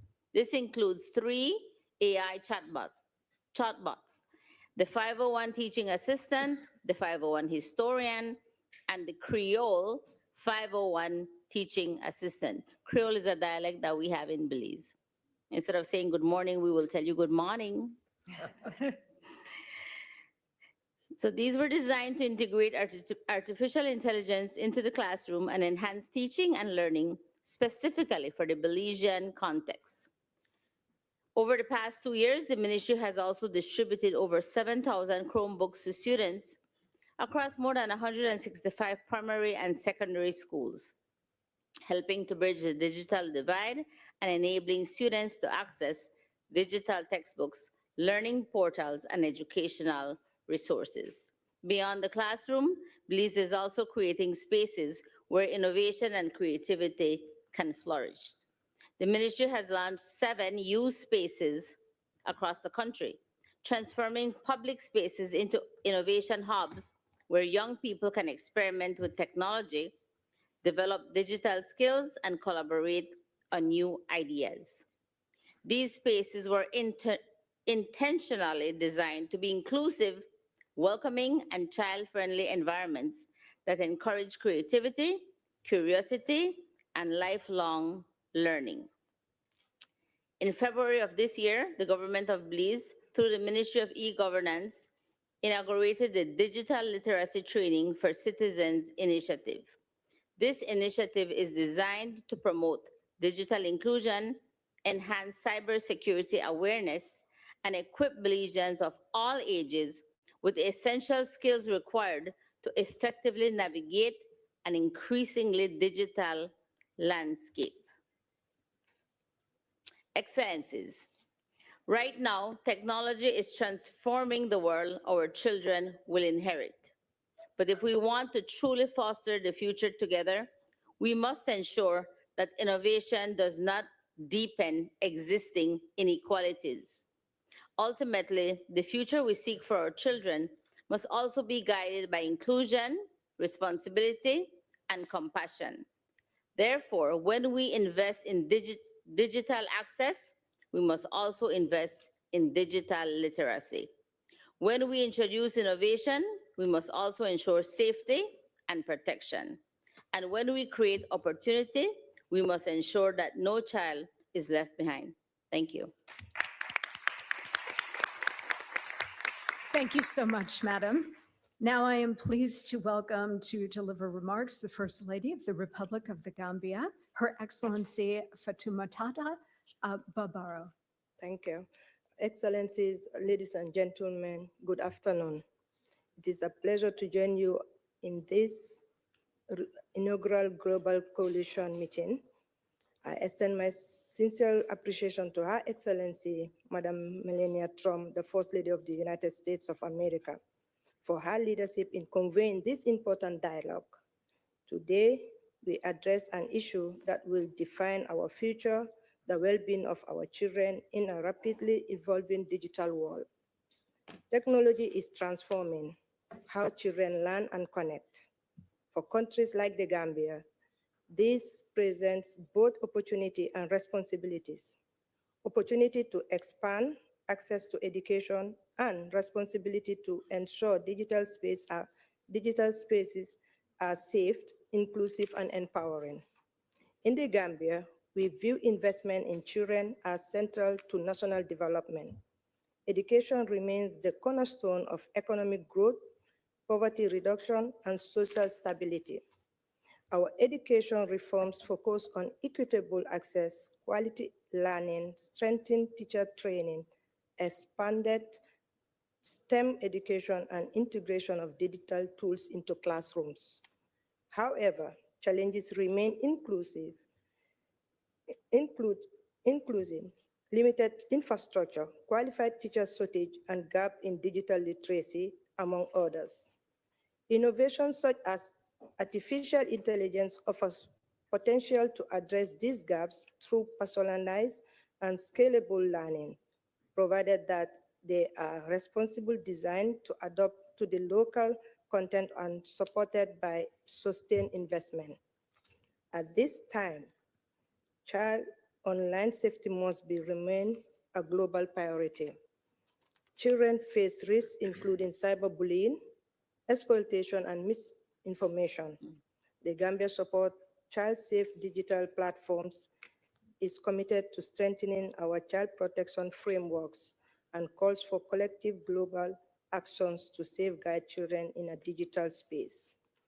It is equally important to recognize that access to technology alone is not enough, and that we must equip children with digital skills to participate confidently and creatively in the digital economy. In the Gambia, we are expanding digital literacy in our national curricula and creating opportunities through e-learning platforms and school management systems.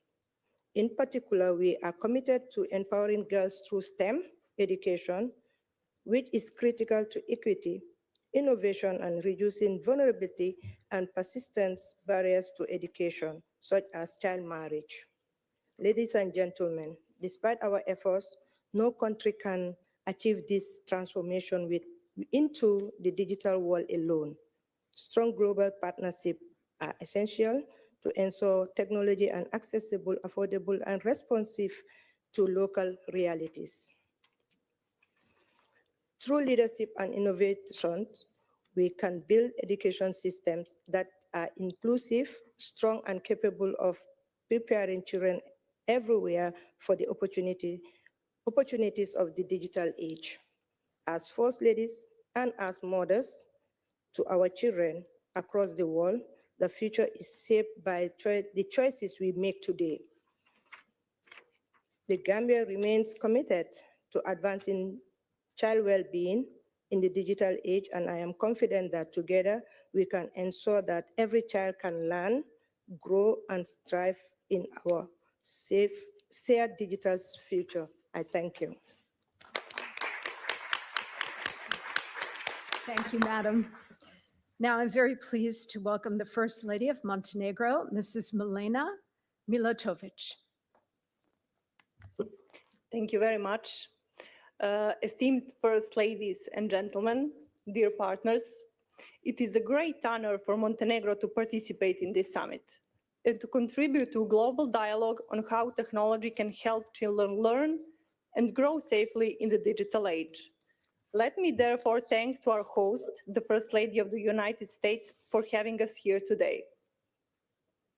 In Montenegro, we believe that digital transformation in education is not only about technology.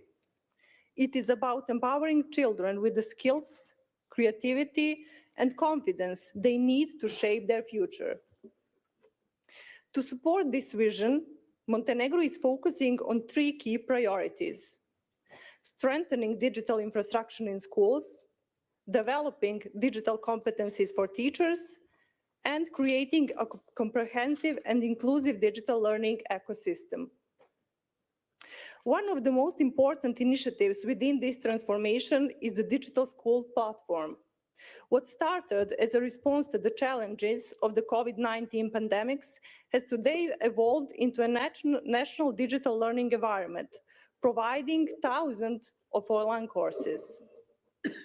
At the same time, we are transforming schools through EdTech laboratories.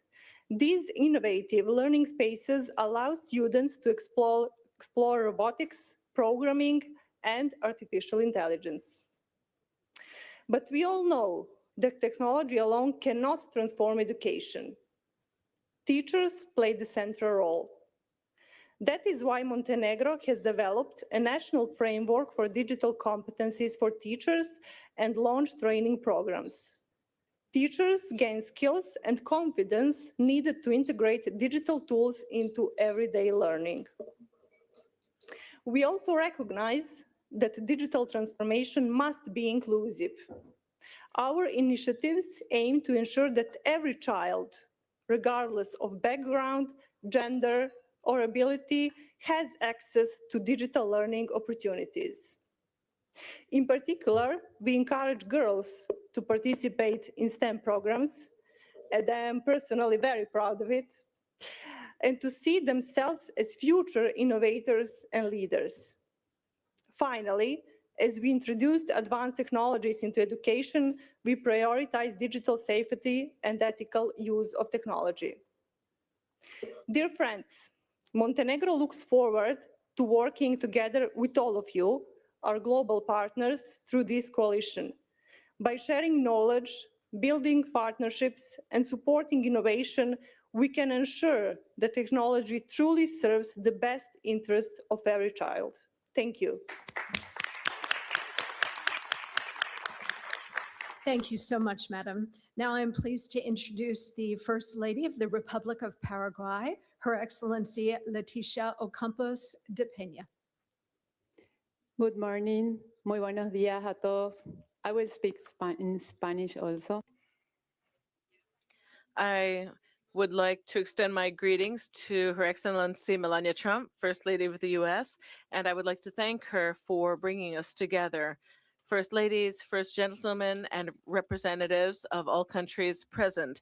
It is an honor to be a part of this meeting, and I am thankful for the invitation to be a part of the Fostering the Future Together Coalition, which brings us together to work together so that our children grow up and develop holistically in a safe digital environment. In Paraguay, we're implementing a computer labs and robotics labs in hundreds of schools to develop computational thinking and technological skills. With our Connected Youth program, we will connect thousands of young people in AI, promoting inclusion and opportunities. We understand the importance of responsibly using technology. That is why we created a law to regulate the use of mobile devices in schools. We are also investing in training teachers to strengthen the role as guides in using information safely and ethically. We also know that technology in and of itself is not enough. In order to learn, a child needs to be well fed and cared for. We have a zero hunger program in schools that guarantees daily meals to more than 1 million children. This improves attendance, performance, and remaining in school. Along these lines, we have a program called Seeds of the Future. This is with families for the first 1,000 days of a children's life, promoting early education for all children. Health, early education, and working along with families is of utmost importance. We want to build the foundation for all human beings so that technology has fertile ground in which to grow. Paraguay is promoting a law for the holistic protection of the rights of children in the digital space. This is based on the principles of security from its design.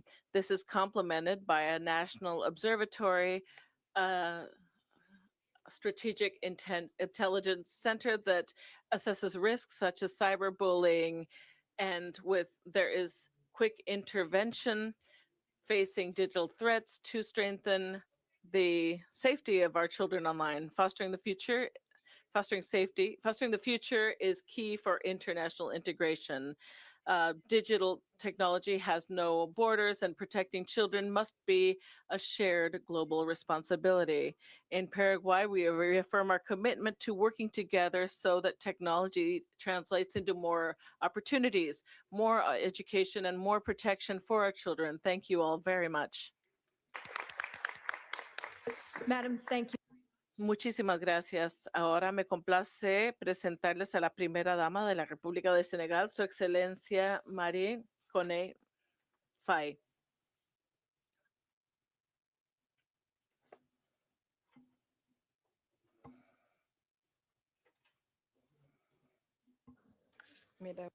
I'm going to speak in French. Thank you. Madam First Lady Melania Trump, Madams First Ladies, distinguished in guests, dear partners, it's an honor for me to represent Senegal within this World Coalition, fostering the future together. I would like to thank Madam First Lady Melania Trump for this initiative that places technological innovation to the service are for the most precious treasures of our nations, our children. The Senegal is a young, dynamic nation where what is digital is already a motor for social transformation. However, we are convinced that technology must not be a privilege, but rather a right for each child, whether they grow in the streets of Dakar or in the most remote villages of our rural universe. In artificial intelligence and EdTech tools must not just be gadgets, but they must be levers for equity. Our students must not be content just to learn what is digital. They're already developing concrete solutions for our country. Our engagement within this coalition is thus based on profound belief that artificial intelligence and new technologies are levers for equality. They allow us to break down barriers such as distance and gives to each student in Senegal the same chances of success as any child in the world. AI for inclusion. Imagine learning systems that are adapted to the learning rate of each child, whether they be in an urban area or a remote village. Senegal has a new platform for ethics in education.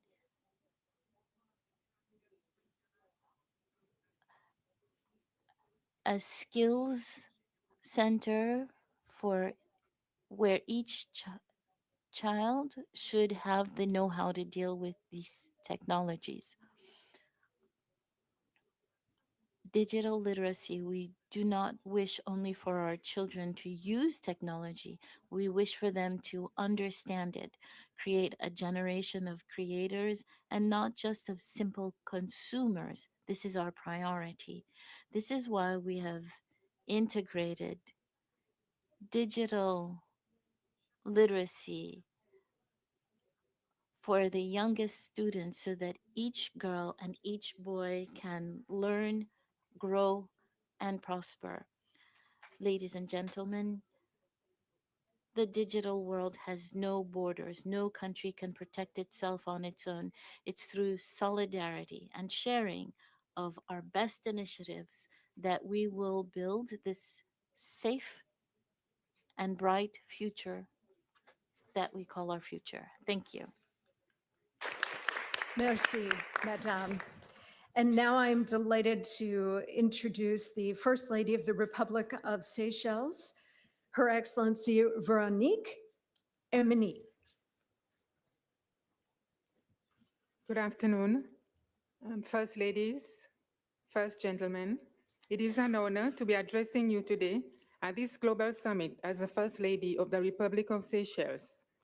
As parents and women empowered to advocate for those most vulnerable, we can indeed work together to build dreams for our children in the transformative technology and innovation space. I am certain that what we are seeing today in innovation is just the beginning. Education ensures that every child can live with dignity, opportunity, and an equal voice in shaping the future. It is the foundation of a nation's success and its prosperity. Education is a key, and innovative technology, the new pathway. Seychelles, a small island state, has made meaningful progress in integrating digital technologies into education through initiatives such as smart classrooms, digital learning platforms for both teachers and pupils, robotics programs, and emerging AI-supported learning tools to encourage learning. Through such global coalition, we could also review what we have done so far and readjust to ensure we leave no child behind, including those in orphanages, exceptional schools, and on all our islands. Boys Connect is an annual initiative from my office, a 3-day digital camp over the school holidays to help address certain deficiencies and empower our young boys for more positive masculinity and emotional resilience. It is through positive exposures and adventures that we improve the chance of our next generation being more informed and thus better able to navigate challenges and build healthy relationships as adults. In this digital era, where gender-based violence is being aided and escalated using technology, we need to ensure mandatory digital literacy, not only for our children, but for parents, teachers, and caregivers to support responsible and safe digital learning. We need to ensure that technology improves rather than diminishes our children's critical thinking, age-appropriate content through some sort of quality control and legislative frameworks, cultural and social context so values are not eroded, localize the content and support to remove language or cultural barriers. More cybersecurity awareness workshops at community or school level as part of the support for digital literacy. Lest we forget, as parents, handheld devices should never replace laughter and fun, compliments and not replace our judgment nor our parental roles, nor should it push our children to avoid human touch and lose out on emotional resilience. I will end here with a personal commitment to see the advancement of education and learning at all levels and ages in Seychelles, as we also advocate for Sustainable Development Goal number 4 on quality education. I thank you, Madam First Lady Melania Trump, for taking such bold steps in encouraging us to come together to promote digital education for all through this global coalition. Thank you.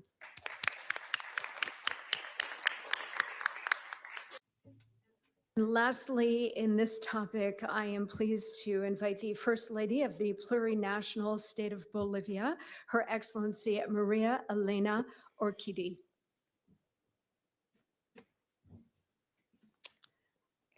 I would like to express my heartfelt gratitude to the First Lady, Melania Trump, for bringing us together in such an important initiative. I would also like to extend a warm greeting to all the first spouses present here today, and Deputy Secretary of State, Chris Lando. Es un honor representar a Bolivia hoy día. It is an honor to represent Bolivia here today. A country that is diverse, resilient, and full of history, but above all, full of people who move forward every day with strength and dignity. Bolivia is not just a place on the map. It is a living reality shaped by families who struggle, by children who dream big, and by women who carry their homes, their communities, and their future on their shoulders. And it is from that real Bolivia, not from theory, that I want to speak to you today. Today, the world talks about artificial intelligence, innovation, and the future. But Bolivia, for many, the conversation starts much earlier. It starts with something more basic, more urgent, more human. It starts with a simple question: how do we access? Because for thousands of children, young people, and women, the challenge is not how to use the technologies of the future. It is whether they will ever be able to touch them at all. In our country, having a device or access to the internet is still, for many families, a luxury. There are homes where the digital world is not a part of daily life, not because they do not want it, but because they simply cannot afford it. And that is where this stops being a technological issue and becomes something much deeper. It becomes a question of dignity, of fairness, of opportunity. Because when a child grows up with access, they do not just lose tools, they lose confidence, they lose possibilities, they risk losing their future. That is why in Bolivia, we hold a clear conviction. Technology cannot become a new form of exclusion. It must become a bridge forward, a bridge toward equality, and that bridge begins with the most urgent step: access. Today, we are supporting initiatives such as one laptop per child, together with partners like CEAL, Consejo Empresarial de América Latina, Educa Bolivia, and Aulas Conectadas, to place digital tools in the hands of children who might otherwise be left behind. But we also understand something essential. A device alone does not change a life. What changes a life is what comes after: learning, guidance, the confidence to believe I can. That is why we support programs like Crack the Code, where children, young people, and women are learning not only how to use technology, but how to understand it, create it, and grow through it. They learn coding, computational thinking, artificial intelligence, English, but more importantly, they learn something deeper: that they are capable. And when a person understands that, everything begins to change. Doors begin to open, opportunities expand, independence becomes possible. At the same time, we know that progress must be guided by responsibility. We cannot talk about technology without talking about safety. Without digital education, without responsible use of artificial intelligence, technology must empower, but it must also protect. And this is not a challenge any country can face alone. Governments, educators, families, civil society, and the private sector must move forward together. Because if we do not, innovation risks remain in the hands of a few, and that cannot be the future we build. Our message is simple: In countries where so many still lack the most basic tools, closing the digital gap is not secondary, it is essential. Because every child deserves the chance to learn, every young person deserves the chance to grow, and every woman deserves the opportunity to move forward with dignity, tools, and hope. And when we make that possible, we are not just expanding access, we are building the future for our families, for our communities, and for our country. Thank you very much. Thank you, Madam, and thank you to all of you for this, again, a very important conversation, this one on digital literacy and skills. I want to thank my friend and colleague, Deputy Secretary Chris Landau. Did you want to make a final concluding remark? Yeah, let me just say, yesterday I had the honor of chairing the United Nations Security Council, and I think, frankly, the discussions that we're having here today are no less impactful and forceful. And so I just want to say I learned a lot from hearing about the innovative programs in different countries. I think there's not necessarily a right or wrong answer to this. Every country is going to have its own challenges and opportunities, and I think we can all learn from each other. So again, I am very grateful to all of you who participated in this panel, and again, thanks to everybody for being here today. Appreciate it. Thank you very much. Okay, ladies and gentlemen, please welcome the Chairman of the Federal Trade Commission, Andrew Ferguson, to introduce our fourth and final topic today.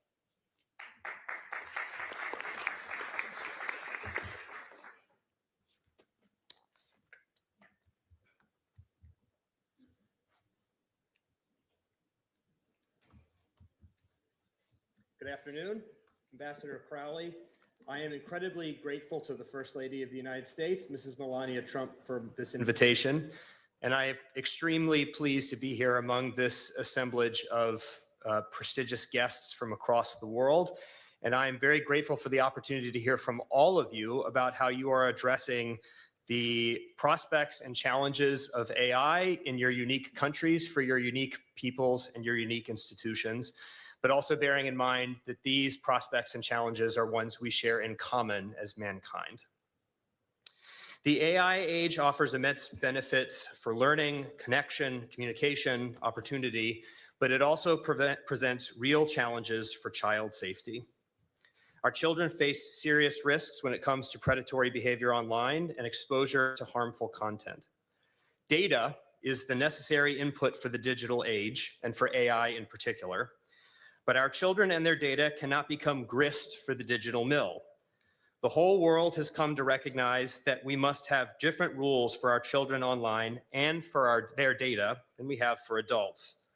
After all, the purpose of innovation is not progress for progress's sake.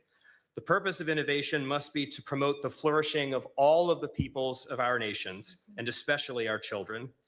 We cannot trade off our children's safety and well-being for innovation. At the same time, overly broad or poorly designed regulations risk stifling innovation, limiting access to beneficial information, infringing on free expression, and undermining parental authority by inserting government bureaucrats in the place of mothers and fathers. This is key. In our well-intentioned efforts to promote the safety of children, we cannot replace parents with governments.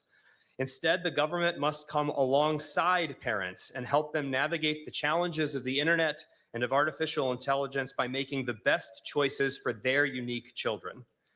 The goal of child online safety must be to empower parents, not to replace them. That is precisely the vision laid out by President Trump in his recently released AI framework, and has been the vision guiding our enforcement work at the Federal Trade Commission. Here in the United States, President Trump signed into law the Take It Down Act, which was championed by the First Lady to protect children from non-consensual intimate imagery online and deepfake abuse. I head one of the agencies charged with enforcing the Take It Down Act, and I can personally attest that the First Lady was the indispensable force behind this law's passage. Put simply, without her work, we would not have this landmark legislation. Period. I urge every nation here to pursue balanced, pro-parent policies that confront harms without sacrificing the benefits of the digital age. Let us embrace innovation that enhances the well-being of all. Let us ensure that our children do not become a trade-off for technological progress. And let us ensure that our policies empower parents rather than replace them. I look forward to our discussion. Thank you. Thank you, Chairman Ferguson. And for our first set of remarks on this subject, I would like to call upon the First Lady of the Republic of Ghana, Mrs. Lordina Mahama.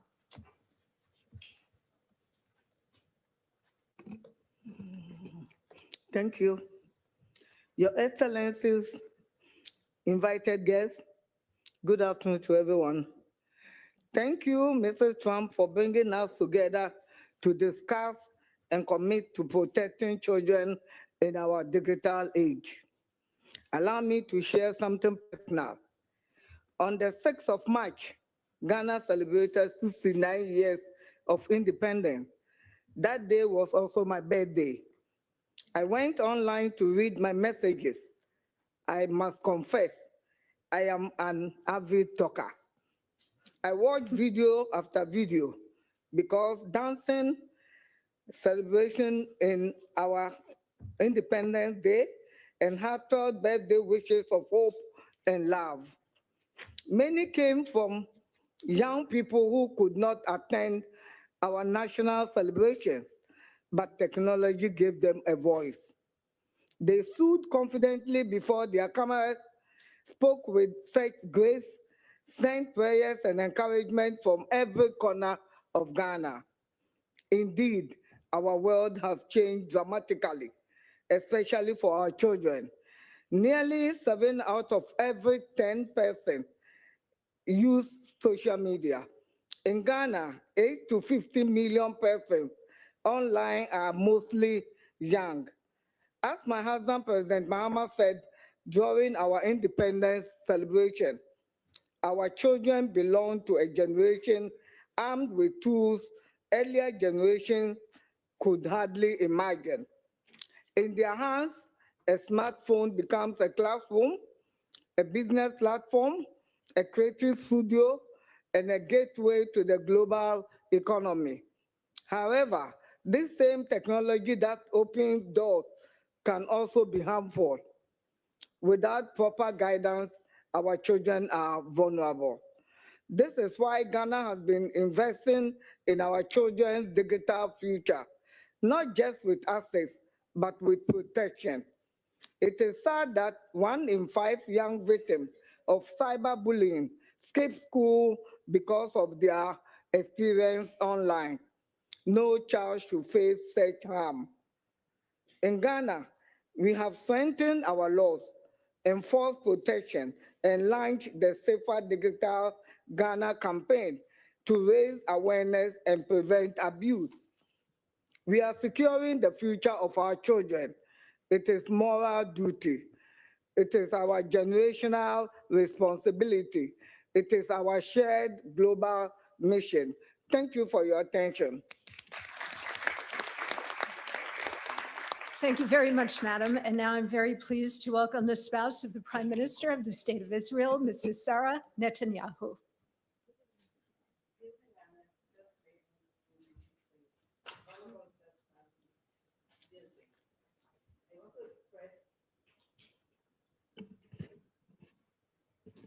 I want to express my appreciation to you, First Lady Melania, for your leadership, for your vision, and for your decision to focus not only on the future generation of America, but also on the future of children around the world. This gathering is about taking a moral stand. It expresses our commitment to all children, understanding that technology brings great benefits to the next generation, but technology also brings great challenges. Alongside my role as the wife of Israel's Prime Minister, I have been working for more than 2 decades as the expert child psychologist for the city of Jerusalem. Through my work, I meet children and teenagers in the most critical moments of their lives, through anxiety and ongoing stress, and especially now during days of war. Day after day, I listen to their fears, their dilemmas, their silence, and also their dreams. I see their pain, but I also see their strength. Over the years, I have learned something simple yet essential. Every child needs someone who will notice them, believe in them, and give them the tools they need to open new doors. Today, some of those doors are digital. Technology can separate people, but it can also bring them together. It can endanger some, but save others. When used properly, it can reduce gaps, identity difficulties early, and give children new tools of language, knowledge, confidence, and creativity. As Winston Churchill once said, with great opportunity comes great responsibility. Children cannot navigate alone in the digital world. They need protection, guidance, and a responsible adult who will ensure that the online space is positive, ethical, and educational.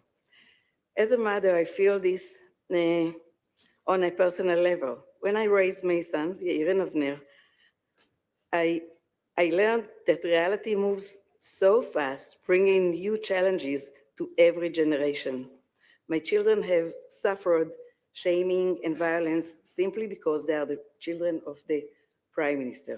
We must condemn personal attacks on children in any setting, whether in person or online.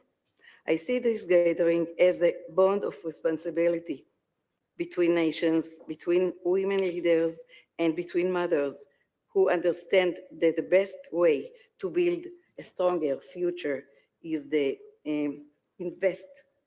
to invest in our children today. First Lady Melania, thank you for this important event. May our shared effort help children all over the world to learn better, grow more safely, and flourish with hope. Thank you very much. Thank you so much, Madam. Now I am pleased to invite the First Lady of the Republic of Kenya, Mrs. Rachel Ruto.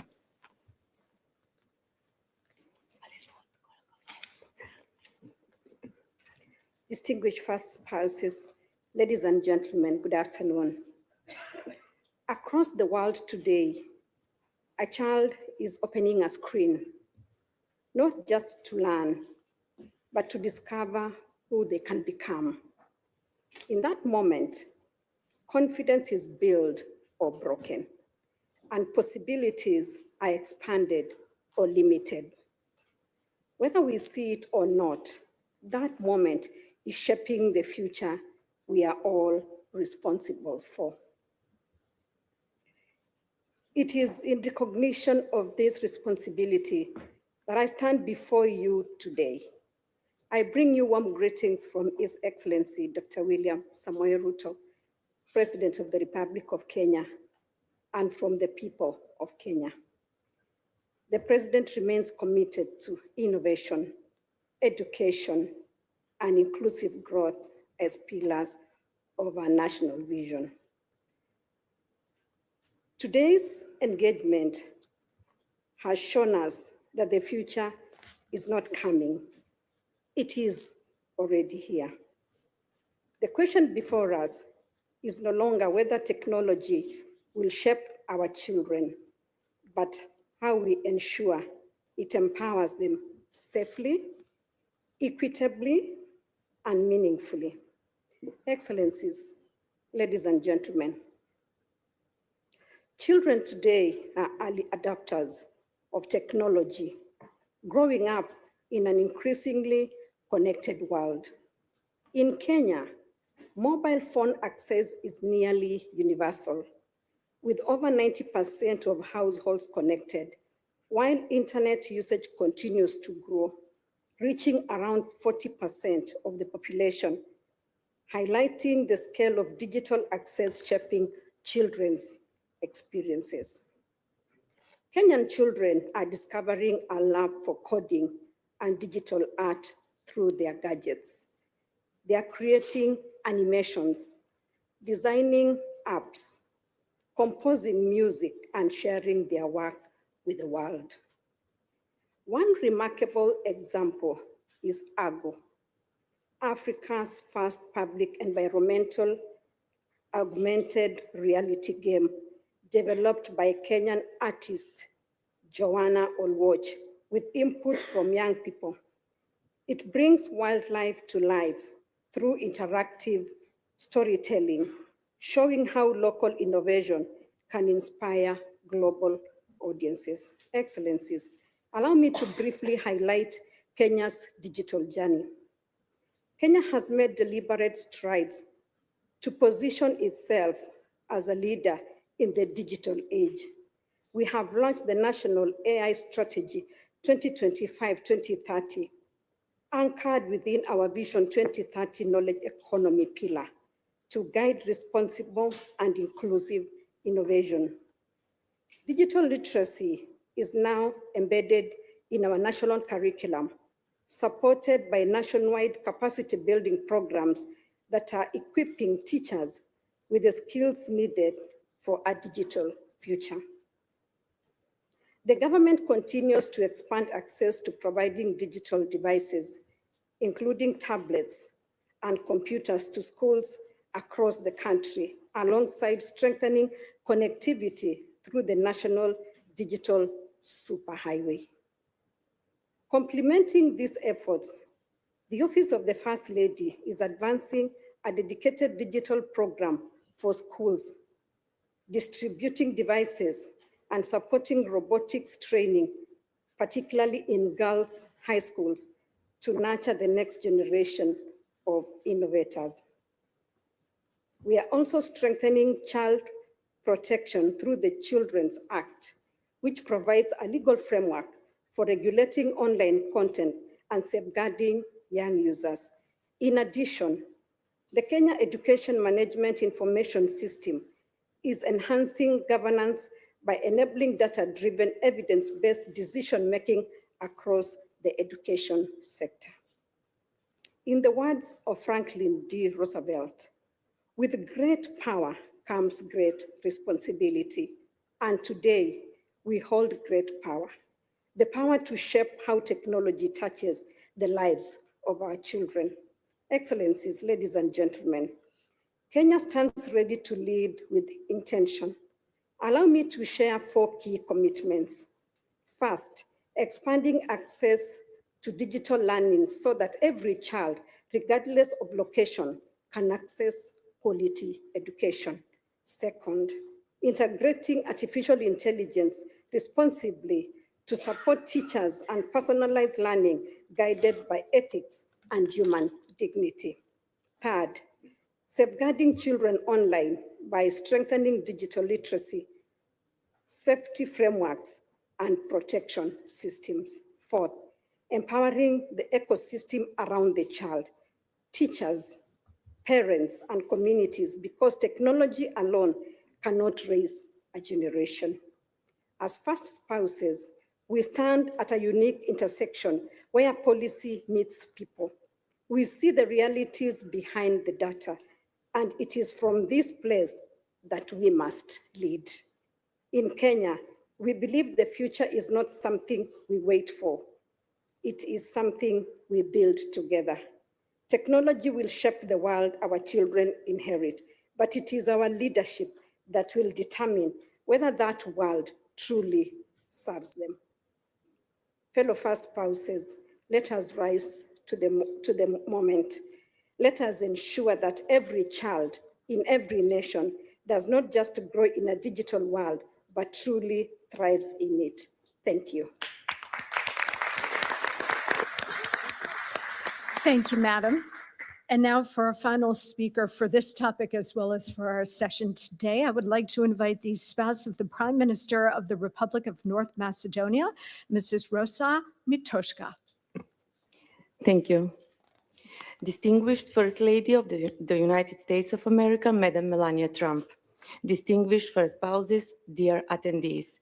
It is a great honor to be here with you today.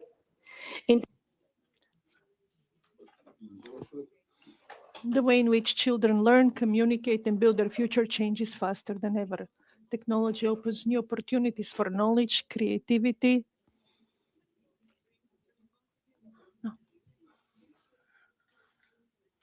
accountable and accessible manner. In our country, we believe digital literacy must begin early. Our goal is for young people not only to use technology, but to understand it, think critically about it, and use it to solve real-life problems. A key step in this direction is the 21st Century Schools program, implemented in partnership with international organizations and the private sector. Today, 341 primary schools and nearly 1,900 teachers in our country are part of this initiative, providing students with modern learning tools, including over 10,000 microbit programming devices. Through this program, children develop logical thinking, creativity, and problem-solving skills essential for the future. However, digital skills must go hand in hand with digital safety. That is why we are establishing MK SafeNet, the first national safer internet center, as part of the European network of safer internet centers. This project brings together institutions, universities, civil society, and the private sector with one common goal: to create a safer online environment for children.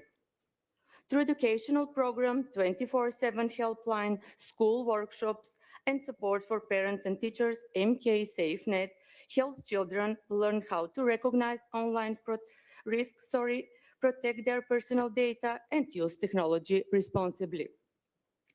As a high school teacher, my vision is clear. Technology must be a tool that empowers young people, not a risk that endangers them. That is why cooperation is essential among governments, schools, parents, technology companies, and the international community to build a digital world where every child can learn safely and reach their full potential. Allow me to express my sincere gratitude to our host, the First Lady of the United States of America, Madam Melania Trump, for this important initiative and for bringing us together around shared values. Thank you for your attention. Thank you so much, Madam. And that you have all, over the course of today, mentioned online safety and protection for our children. So this particular conversation is vitally important. And I want to thank you all for your contributions, not just to this part of today's program, but to the entire program today. And of course, looking forward to tomorrow. I also want to thank Chairman Ferguson for being here as well. First spouses and distinguished guests, your next engagement will be a lunch program upstairs in the Benjamin Franklin Room at 1 p.m. I invite you now to use the next few moments. You have about 25 minutes before lunch to visit the Technology Expo that's located just around the corner in the exhibit hall. It's fascinating, a lot of really interesting pieces of technology, also very interactive. So please, we invite you to go and explore that. And when you're finished, please proceed to the elevators near the C Street lobby, and you will be escorted upstairs for lunch. Thank you so much.